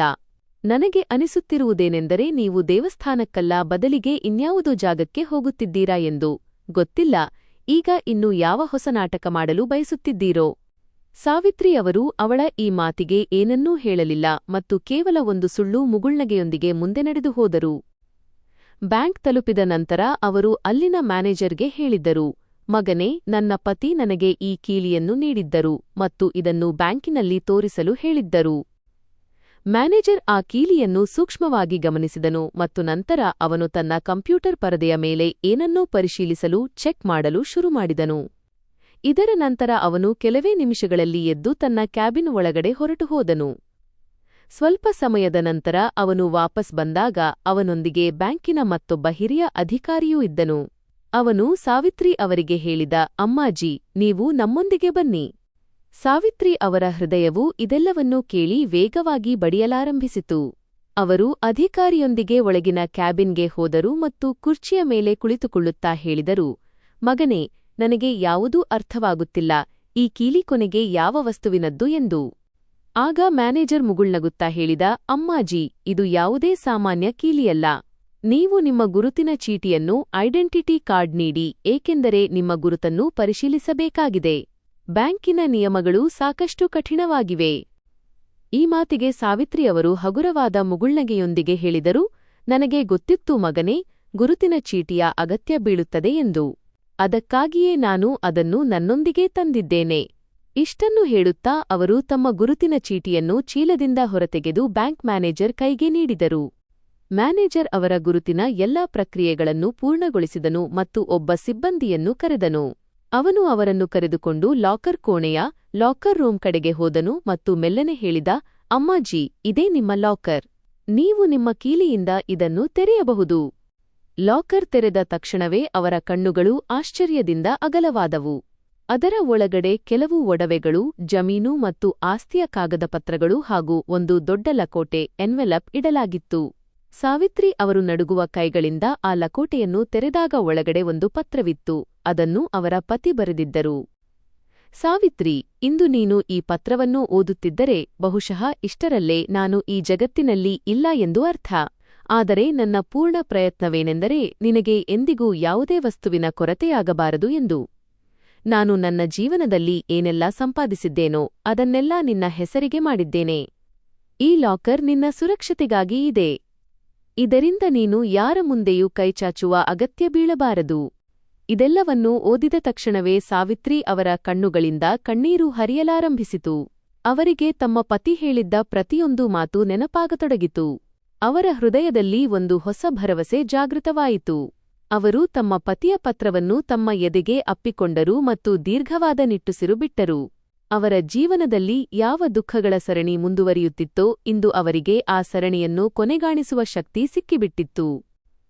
ಮ್ಯಾನೇಜರ್ ಮೆಲ್ಲನೆ ಅವರಿಗೆ ಹೇಳಿದ, ಅಮ್ಮಾಜಿ, ಒಂದು ವೇಳೆ ನೀವು ಬಯಸಿದರೆ ಇದನ್ನು ನಿಮ್ಮ ಉಳಿತಾಯ ಖಾತೆಗೆ, ಸೇವಿಂಗ್ಸ್ ಅಕೌಂಟ್ ವರ್ಗಾಯಿಸಿಕೊಳ್ಳಬಹುದು, ಟ್ರಾನ್ಸ್ಫರ್ ಮಾಡಬಹುದು ಅಥವಾ ಅಗತ್ಯವಿದ್ದರೆ ಇದರಲ್ಲಿಂದ ಕೆಲವು ಹಣವನ್ನು ಹೊರಗೆ ತೆಗೆಯಲೂಬಹುದು. ಆಗ ಸಾವಿತ್ರಿ ಅವರು ಹೇಳಿದರು, ನನಗೆ ಸ್ವಲ್ಪ ಹಣವನ್ನು ಹೊರಗೆ ತೆಗೆಯಬೇಕಾಗಿದೆ ಮತ್ತು ಬಾಕಿ ಉಳಿದದ್ದನ್ನು ನಾನು ನನ್ನ ಉಳಿತಾಯ ಖಾತೆಗೆ ವರ್ಗಾಯಿಸಿಕೊಳ್ಳಲು ಬಯಸುತ್ತೇನೆ. ಸ್ವಲ್ಪ ಸಮಯದಲ್ಲೇ ಹಣವನ್ನು ಅವರ ಖಾತೆಗೆ ಜಮಾ ಮಾಡಲಾಯಿತು ಮತ್ತು ಕೆಲವು ನಗದು ಹಣವನ್ನು ಅವರ ಕೈಗೂ ನೀಡಲಾಯಿತು. ಅವರು ಕಾಗದಪತ್ರಗಳನ್ನು ಮತ್ತು ಒಡವೆಗಳನ್ನು ಚೆನ್ನಾಗಿ ಒಟ್ಟುಗೂಡಿಸಿ ಸುರಕ್ಷಿತವಾಗಿ ಬ್ಯಾಂಕಿನಲ್ಲೇ ಇರಿಸಿದರು. ಅವರು ಬ್ಯಾಂಕಿನಿಂದ ಹೊರಗೆ ಬಂದಾಗ ಸೂರ್ಯನು ತುಂಬಾ ತೇಜಸ್ಸಿನಿಂದ ಪ್ರಕಾಶಿಸುತ್ತಿದ್ದನು. ಈಗ ಕೊನೆಗೆ ತಾವು ಎಲ್ಲಿಗೆ ಹೋಗಬೇಕು? ಇದನ್ನೇ ಅವರು ಅಲ್ಲಿ ನಿಂತು ಯೋಚಿಸುತ್ತಿದ್ದರು. ಅಷ್ಟರಲ್ಲೇ ಅವರನ್ನು ಹಿಂಬದಿಯಿಂದ ಯಾರೋ ಕರೆದರು. ಅಮ್ಮಾಜಿ! ಸಂಜಯ್ನ ಪ್ರೀತಿ ಮತ್ತು ಸಾವಿತ್ರಿ ಅವರ ಕಠಿಣ ನಿರ್ಧಾರ. ಸಾವಿತ್ರಿ ಅವರು ಹಿಂದೆ ತಿರುಗಿ ನೋಡಿದಾಗ ಅವನು ಅದೇ ಸಂಜಯ್ ಆಗಿದ್ದನು, ಯಾರು ಕೆಲವು ದಿನಗಳ ಮುಂಚೆ ಅವರಿಗೆ ದೇವಸ್ಥಾನದಲ್ಲಿ ಸಿಕ್ಕಿದ್ದನೋ. ಅಮ್ಮಾಜಿ, ನೀವು ಇಲ್ಲಿ ಬ್ಯಾಂಕಿನಲ್ಲಿ? ಸಂಜಯ್ ಹತ್ತಿರ ಬಂದು ಕೇಳಿದಾಗ ಸಾವಿತ್ರಿಯವರು ಹಗುರವಾದ ಮುಗುಳ್ನಗೆಯೊಂದಿಗೆ ಹೇಳಿದರು, ಹೌದು ಮಗನೇ, ನನಗೆ ಕೆಲವು ಅಗತ್ಯ ಕೆಲಸಗಳಿದ್ದವು. ಈಗ ನಾನು ನನ್ನ ಜೀವನವನ್ನು ನನ್ನದೇ ಆದ ರೀತಿಯಲ್ಲಿ ಬದುಕಲು ಬಯಸುತ್ತೇನೆ. ಸಂಜಯ್ ಅವರ ಕಣ್ಣುಗಳಲ್ಲಿ ಆತ್ಮವಿಶ್ವಾಸವನ್ನು ನೋಡಿದನು, ಆದರೆ ಒಂಟಿತನದ ಒಂದು ಸಣ್ಣ ಛಾಯೆಯೂ ಅಲ್ಲಿ ಕಾಣಿಸಿತು. ಅವನು ತಕ್ಷಣವೇ ಹೇಳಿದ, ಅಮ್ಮಾಜಿ, ನೀವು ಬಯಸಿದರೆ ನೀವು ನನ್ನೊಂದಿಗೆ ಬರಬಹುದು. ನಾನು ನಿಮ್ಮ ಬಳಿ ಮೊದಲೇ ಹೇಳಿದ್ದೇನಲ್ಲವೇ. ಸಂಜಯ್ನ ಮಾತುಗಳು ಅವರಿಗೆ ಪ್ರಾಮಾಣಿಕವಾಗಿ ಅನಿಸಿದವು, ಆದರೆ ಅವರು ಯಾರ ಮೇಲೆಯೂ ಹೊರೆಯಾಗಲು ಬಯಸುತ್ತಿರಲಿಲ್ಲ. ಅದಕ್ಕಾಗಿಯೇ ಅವರು ಹೇಳಿದರು, ಸಂಜಯ್ ಮಗನೇ, ಈಗ ನಾನು ಯಾರಿಗೂ ಹೊರೆಯಾಗಲು ಬಯಸುವುದಿಲ್ಲ. ಆಗ ಸಂಜಯ್ ಮುಗುಳ್ನಗುತ್ತಾ ಹೇಳಿದ, ನಿಮ್ಮ ಬಳಿ ಯಾರು ಹೇಳಿದರೂ ನೀವು ನನಗೆ ಹೊರೆಯಾಗುತ್ತೀರಿ ಎಂದು? ತಾಯಿಯ ಮನೆ ಅವರದ್ದೇ ಆಗಿರುತ್ತದೆ. ನಿಮಗೆ ಎಲ್ಲಿಯವರೆಗೆ ಇರಬೇಕು ಎನಿಸುತ್ತದೋ ಅಲ್ಲಿಯವರೆಗೆ ನೀವು ಇರಿ, ಮತ್ತು ಯಾವಾಗ ನಿಮ್ಮ ಮನಸ್ಸು ಬಯಸುತ್ತದೋ ಆಗ ನೀವು ನಿಮ್ಮ ದಾರಿಯನ್ನು ನೀವೇ ಆರಿಸಿಕೊಳ್ಳಬಹುದು. ಆದರೆ ಒಂದು ಬಾರಿ ನೀವು ನನ್ನೊಂದಿಗೆ ಬನ್ನಿ ಅಷ್ಟೇ. ಇದನ್ನು ಕೇಳಿದ ತಕ್ಷಣ ಸಾವಿತ್ರಿ ಅವರು ಹೇಳಿದರು, ಸರಿ ಮಗನೇ, ಆದರೆ ನಾನು ಕೇವಲ ಕೆಲವು ದಿನಗಳಿಗಾಗಿ ಮಾತ್ರ ಬರುತ್ತೇನೆ. ಸಂಜಯ್ ಹೇಳಿದ, ಸರಿ ಅಮ್ಮಾಜಿ. ನಂತರ ಅವನು ಅವರನ್ನು ತನ್ನೊಂದಿಗೆ ತನ್ನ ಮನೆಗೆ ಕರೆದುಕೊಂಡು ಬಂದನು. ಅವರು ಮನೆಗೆ ತಲುಪಿದಾಗ ಬಾಗಿಲ ಬಳಿ ಸಂಜಯ್ನ ಹೆಂಡತಿ ಆಶಾ ನಿಂತಿದ್ದಳು. ಅವಳು ಸಾವಿತ್ರಿ ಅವರನ್ನು ನೋಡಿದ ತಕ್ಷಣವೇ ಓಡಿ ಬಂದು ಅವರನ್ನು ಅಪ್ಪಿಕೊಂಡಳು ಮತ್ತು ಅವರನ್ನು ಮನೆಯ ಒಳಗಡೆ ಕರೆದುಕೊಂಡು ಹೋದಳು. ಮನೆಯೊಳಗೆ ಪ್ರವೇಶಿಸಿದ ತಕ್ಷಣವೇ ಸಾವಿತ್ರಿ ಅವರಿಗೆ ಒಂದು ವಿಚಿತ್ರವಾದ ನೆಮ್ಮದಿಯ ಅನುಭವವಾಯಿತು. ಎಲ್ಲಿಯೂ ಯಾವುದೇ ವ್ಯಂಗ್ಯದ ಮಾತುಗಳಿರಲಿಲ್ಲ, ಯಾವುದೇ ವಿಷಪೂರಿತ ಮಾತುಗಳಿರಲಿಲ್ಲ, ಯಾವುದೇ ದ್ವೇಷ ತುಂಬಿದ ದೃಷ್ಟಿಯಿರಲಿಲ್ಲ. ರಾತ್ರಿ ಸಂಜಯ್ ಮತ್ತು ಆಶಾ ಅವರ ಮುಂದೆ ಅವರು ತಮ್ಮ ನಿರ್ಧಾರವನ್ನು ಪ್ರಕಟಿಸಿದರು. ನಾನು ಈಗ ನನ್ನ ಆಸ್ತಿಯನ್ನು ನನ್ನಂತೆಯೇ ನಿರಾಶ್ರಿತರಾಗುವ ಆ ಜನರಿಗಾಗಿ ಬಳಸಲು ಬಯಸುತ್ತೇನೆ. ನಾನು ಒಂದು ಆಶ್ರಮವನ್ನು ತೆರೆಯುತ್ತೇನೆ, ಎಲ್ಲಿ ಹಿರಿಯ ವೃದ್ಧರಿಗೆ ಗೌರವದೊಂದಿಗೆ ಬದುಕುವ ಅಧಿಕಾರ ಸಿಗುತ್ತದೋ ಅಂತಹ ಆಶ್ರಮ. ಇದನ್ನು ಕೇಳಿದ ತಕ್ಷಣ ಸಂಜಯ್ ಮತ್ತು ಆಶಾ ಹೆಮ್ಮೆಯ ದೃಷ್ಟಿಯಿಂದ ಸಾವಿತ್ರಿಯವರನ್ನೂ ನೋಡತೊಡಗಿದರು. ಅಮ್ಮಾಜಿ, ಇದು ನೀವು ತುಂಬಾ ಒಳ್ಳೆಯ ಮಾತನ್ನು ಹೇಳಿದ್ದೀರಿ ಎಂದು ಸಂಜಯ್ ಹೇಳಿದಾಗ ಸಾವಿತ್ರಿ ಅವರು ದೀರ್ಘವಾಗಿ ನಿಟ್ಟುಸಿರು ಬಿಟ್ಟರು ಮತ್ತು ತಮ್ಮ ಕಣ್ಣೀರನ್ನು ತಡೆಯುತ್ತಾ ಗಟ್ಟಿಯಾದ ದನಿಯಲ್ಲಿ ಹೇಳಿದರು, ಮಗನೇ, ನೀನು ನಾಳೆ ನನ್ನನ್ನು ಯಾರಾದರೂ ಒಬ್ಬರು ಒಳ್ಳೆಯ ವಕೀಲರ, ಲಾಯರ್ ಬಳಿ ಕರೆದುಕೊಂಡು ಹೋಗು ಅಷ್ಟೇ. ಸಾವಿತ್ರಿ ಅವರ ಕಣ್ಣುಗಳಲ್ಲಿ ಈಗ ಯಾವುದೇ ಭಯವಿರಲಿಲ್ಲ. ಅವರು ಒಂದು ಹೊಸ ಮುಂಜಾವು ಮತ್ತು ಒಂದು ಹೊಸ ಆರಂಭಕ್ಕಾಗಿ ಪೂರ್ಣವಾಗಿ ಸಿದ್ಧರಾಗಿದ್ದರು. ಒಂದು ಅಂತಹ ಆರಂಭ, ಅದು ಅವರ ಮೂಲಕ ಸಮಾಜದಲ್ಲಿ ವೃದ್ಧರಿಗಾಗಿ ಗೌರವದಿಂದ ಬದುಕುವ ಮತ್ತು ತಮ್ಮ ಹಕ್ಕುಗಳೊಂದಿಗೆ ಜೀವನವನ್ನು ಕಳೆಯುವ ಒಂದು ಹೊಸ ಕಥೆಯನ್ನು ಬರೆಯಲಿಕ್ಕಿತ್ತು. ಮಕ್ಕಳ ಆತಂಕ ಮತ್ತು ತಪ್ಪಿತಸ್ಥ ಭಾವನೆ. ಇತ್ತ ಸಾವಿತ್ರಿ ಅವರ ಗಂಡು ಮಕ್ಕಳು ಮತ್ತು ಸೊಸೆಯಂದಿರು ತಳಮಳಗೊಳ್ಳಲು ಪ್ರಾರಂಭಿಸಿದ್ದರು. ಕೊನೆಗೆ ಮಮ್ಮಿ ಇನ್ನೂ ಏಕೆ ಬರಲಿಲ್ಲ? ಎಲ್ಲಾದರೂ ಅವರಿಗೆ ಏನಾದರೂ ಆಗಿಬಿಟ್ಟಿರಬಾರದಲ್ಲವೇ? ಧೀರಜ್ ಹೇಳಿದಾಗ ಕಾಜಲ್ ಕೋಪದಿಂದ ಹೇಳಿದಳು, ಈಗ ಇಷ್ಟೊಂದು ಚಿಂತೆ ಪಡುವಂತಹ ಯಾವುದೇ ವಿಷಯವಿಲ್ಲ. ಇರಬಹುದು, ಅವರು ತಮ್ಮ ಯಾರಾದರೂ ಗೆಳತಿಯನ್ನು ಭೇಟಿಯಾಗಲು ಹೋಗಿರಬಹುದು ಅಥವಾ ನಮ್ಮ ಮೇಲೆ ಕೋಪಗೊಂಡು ಎಲ್ಲಾದರೂ ಕುಳಿತಿರಬಹುದು. ಇಲ್ಲಿಯವರೆಗೆ ಸುಮ್ಮನಿದ್ದ ವಿವಾ ಮೆಲ್ಲನೆ ಹೇಳಿದಳು, ಆದರೆ ಮಮ್ಮಿ ಎಂದಿಗೂ ಹಾಗೆ ಮಾಡುತ್ತಿರಲಿಲ್ಲ. ಎಷ್ಟೇ ತಡವಾದರೂ ಸಹ ಅವರು ಎಂದಿಗೂ ಯಾರ ಮನೆಯಲ್ಲೂ ರಾತ್ರಿ ಪೂರ್ತಿ ಉಳಿಯುತ್ತಿರಲಿಲ್ಲ. ಎಲ್ಲಾದರೂ ನಿಜವಾಗಿಯೂ ಅವರೊಂದಿಗೆ ಏನಾದರೂ ಅನಾಹುತ ನಡೆದಿರಬಾರದಲ್ಲವೇ? ಇಲ್ಲಿಯವರೆಗೆ ಯಾರಿಗೆ ಸಾವಿತ್ರಿಯವರು ಮನೆಯಲ್ಲಿ ಇರುವುದರ ಬಗ್ಗೆ ಯಾವುದೇ ವ್ಯತ್ಯಾಸ ತಿಳಿಯುತ್ತಿರಲಿಲ್ಲವೋ ಇಂದು ಅದೇ ಜನರು ಆತಂಕದಿಂದ ಬಾಗಿಲಿನ ಕಡೆಗೆ ನೋಡುತ್ತಿದ್ದರು. ರಾತ್ರಿ ಪೂರ್ತಿ ಸಾವಿತ್ರಿ ಅವರು ಮನೆಗೆ ಮರಳಿ ಬರದಿದ್ದಾಗ ಧೀರಜ್ ಮತ್ತು ನಿಖಿಲ್ಗೆ ಚಿಂತೆ ಆರಂಭವಾಯಿತು. ಮುಂಜಾನೆಯಾಗುತ್ತಿದ್ದಂತೆ ಇಬ್ಬರೂ ತಮ್ಮ ಸುತ್ತಮುತ್ತಲಿನ ಪ್ರದೇಶಗಳಲ್ಲಿ ವಿಚಾರಣೆ ಮಾಡಲು ಪ್ರಾರಂಭಿಸಿದರು. ಯಾವುದೇ ಸಾಲು ಅಥವಾ ಭಾಗವನ್ನು ಕತ್ತರಿಸದೆ ಮೂಲ ಭಾವನೆ ಮತ್ತು ಉದ್ದವನ್ನು ಹಾಗೆ ಉಳಿಸಿಕೊಳ್ಳಲಾಗಿದೆ. ಆದರೆ ಯಾರಿಗೂ ಸಾವಿತ್ರಿಯವರ ಬಗ್ಗೆ ಏನೂ ತಿಳಿದಿರಲಿಲ್ಲ. ಅವರು ರಾತ್ರಿಯಿಡೀ ಉಳಿದುಕೊಳ್ಳುವಂತಹ ಯಾವುದೇ ಸ್ನೇಹಿತೆಯೂ ಅವರಿಗೆ ಇರಲಿಲ್ಲ. ಸಾವಿತ್ರಿ ಅವರ ಅಂತಿಮ ನಿರ್ಧಾರ ಮತ್ತು ಮಕ್ಕಳ ವಿನಾಶ. ವಿವಾಹ ಆತಂಕದಿಂದ ನನಗೆ ಅನಿಸುವ ಮಟ್ಟಿಗೆ ನಾವು ಪೊಲೀಸ್ ಸ್ಟೇಷನ್ನಲ್ಲಿ ದೂರು ದಾಖಲಿಸಬೇಕು. ಅಮ್ಮ ಪೂರ್ತಿ ಒಂದು ದಿನದಿಂದ ನಾಪತ್ತೆಯಾಗಿದ್ದಾರೆ. ಅವರ ಜೊತೆ ಏನಾದರೂ ಅನಾಹುತ ನಡೆದಿರಬಾರದಲ್ಲವೇ ಎಂದಳು. ಆದರೆ ಕಾಜಲ್ ತಕ್ಷಣವೇ, ಅರೆ ನೀನು ಏನು ಹುಚ್ಚುಚ್ಚಾಗಿ ಮಾತನಾಡುತ್ತಿದ್ದೀಯಾ? ನಾವು ತಪ್ಪು ತಿಳುವಳಿಕೆಯಿಂದಲೂ ಪೊಲೀಸರ ಬಳಿ ಹೋಗಲು ಸಾಧ್ಯವಿಲ್ಲ. ಪೊಲೀಸರು ಉಲ್ಟಾ ನಮ್ಮನ್ನೇ ಶಂಕೆಯ ದೃಷ್ಟಿಯಿಂದ ನೋಡುತ್ತಾರೆ. ಬೆಳಗ್ಗಿನಿಂದ ಇದುವರೆಗೆ ಯಾಕೆ ದೂರು ನೀಡಿಲ್ಲ ಎಂದು ನಮ್ಮನ್ನೇ ಪ್ರಶ್ನಿಸಲು ಶುರು ಮಾಡುತ್ತಾರೆ ಎಂದಳು. ಆಗ ಧೀರಜ್ ಕೂಡ ಈ ಮಾತಿಗೆ ತಲೆಯಾಡಿಸುತ್ತಾ, ಹೌದು, ಕಾಜಲ್ ಹೇಳುತ್ತಿರುವುದು ತೀರಾ ಸರಿ. ಅಮ್ಮನಿಗೆ ವಯಸ್ಸಾಗಿದೆ. ಬಹುಶಃ ಅವರು ಎಲ್ಲಾದರೂ ದಾರಿ ತಪ್ಪಿರಬಹುದು ಅಥವಾ ಯಾವುದಾದರೂ ಸಂಬಂಧಿಕರ ಮನೆಗೆ ಹೋಗಿರಬಹುದು. ಮೊದಲು ನಾವು ಅವರನ್ನ ಸ್ವತಃ ಹುಡುಕಲು ಪ್ರಯತ್ನಿಸಬೇಕು ಎಂದನು. ಆಗ ಕಾಜಲ್ ದೀರ್ಘವಾದ ನಿಟ್ಟುಸಿರು ಬಿಡುತ್ತಾ, ಸರಿ, ಈಗ ಇದೆಲ್ಲವನ್ನೂ ಬಿಟ್ಟು ಊಟ ಬಡಿಸು. ನಾಳೆ ಬೆಳಗ್ಗೆ ಏನಾಗುತ್ತದೆ ಎಂದು ನೋಡೋಣ. ಒಂದು ವೇಳೆ ಅಮ್ಮ ಬರದಿದ್ದರೆ ಆಗ ಮುಂದೆ ಏನು ಮಾಡಬೇಕೆಂದು ಯೋಚಿಸೋಣ ಎಂದಳು. ಮತ್ತೊಂದೆಡೆ ಸಾವಿತ್ರಿಯವರು ಇಂದು ನಿರಾಳವಾಗಿ ಮಲಗಿದ್ದರು. ಇಷ್ಟು ದಿನಗಳ ನಂತರ ಅವರು ಹೊಟ್ಟೆತುಂಬಾ ಊಟ ಮಾಡಿದ್ದರು. ಅವರ ಮುಖದಲ್ಲಿ ಒಂದು ರೀತಿಯ ನೆಮ್ಮದಿ ಇತ್ತು. ಅದು ಬಹುಶಃ ಬಹಳ ದಿನಗಳ ನಂತರ ಮೂಡಿತ್ತು. ಬೆಳಗ್ಗೆ ಎದ್ದು ಸಾವಿತ್ರಿ ಅವರು ಹೊರಗೆ ಬಂದಾಗ ಟೇಬಲ್ ಮೇಲೆ ಬಿಸಿ ಬಿಸಿ ಚಹಾ, ಆಲೂಗಡ್ಡೆ ಪರಾಟ, ಮೊಸರು ಎಲ್ಲವನ್ನೂ ಇಟ್ಟಿರುವುದನ್ನು ನೋಡಿದರು.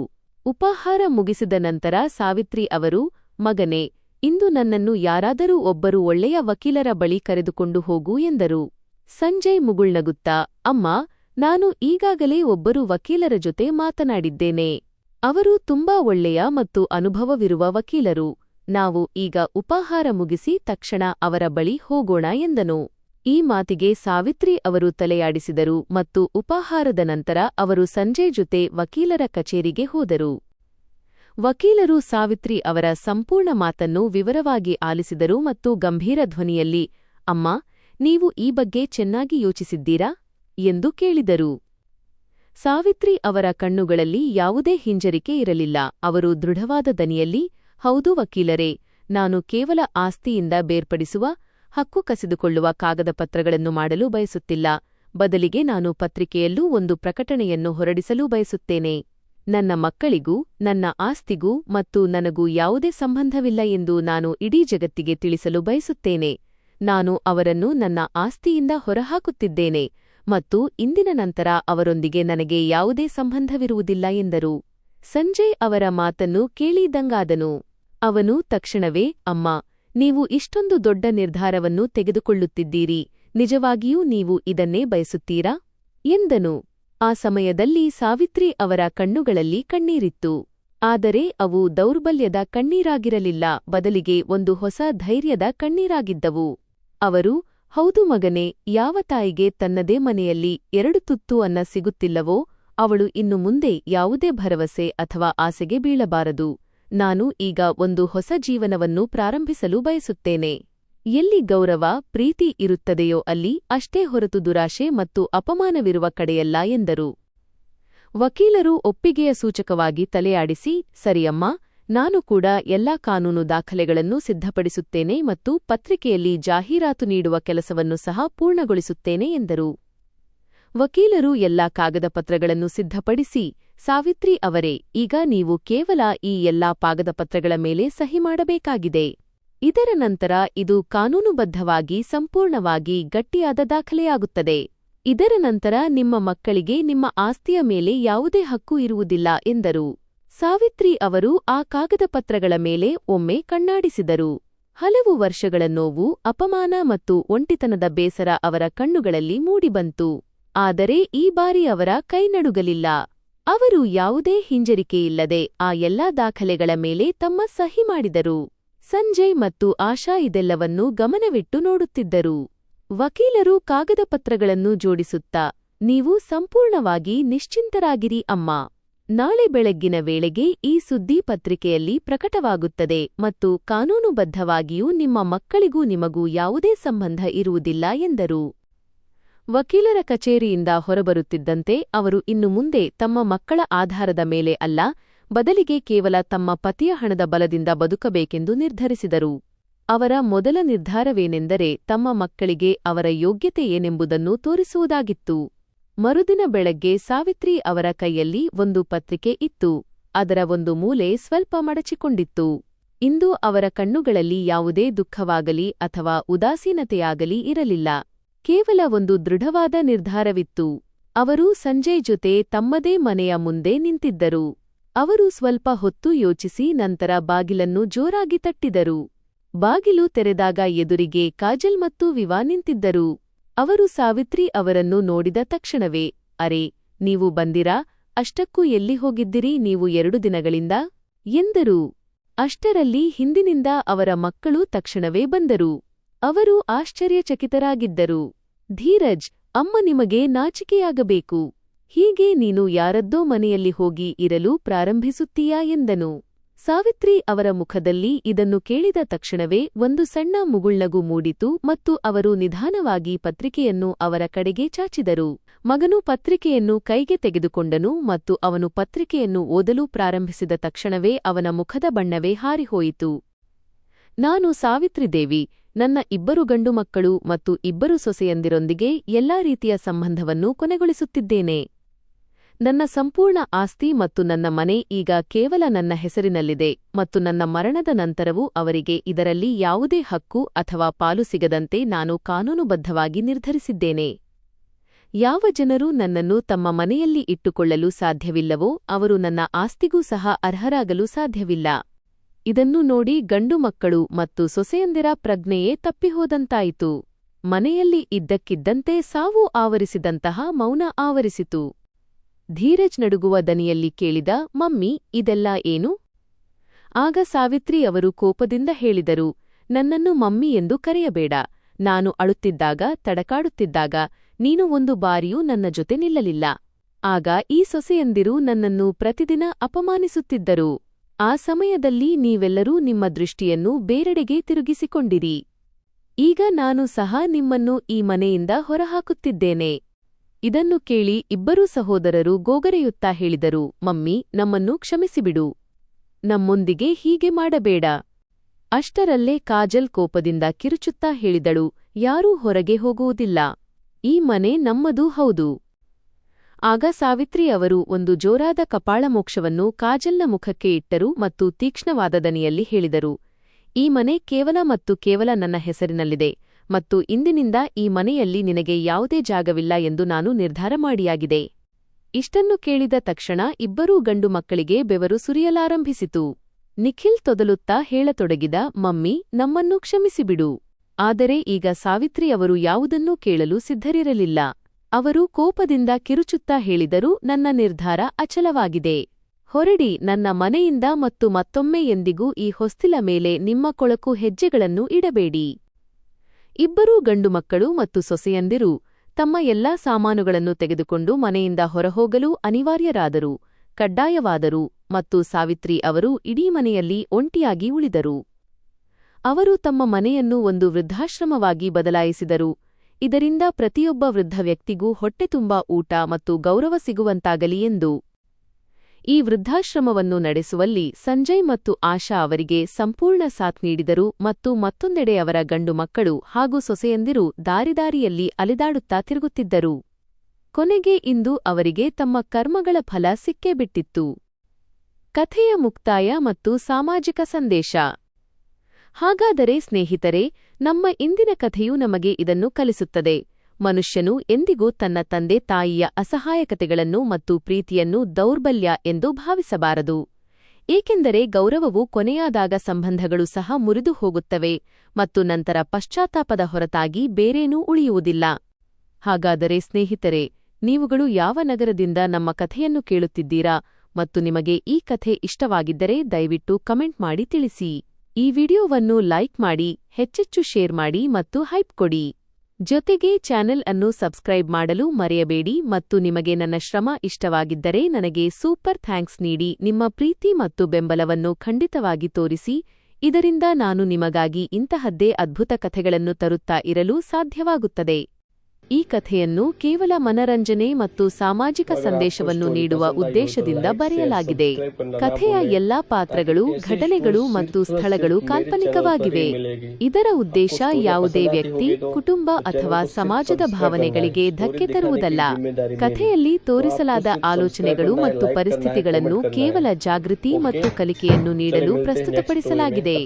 ಧನ್ಯವಾದಗಳು.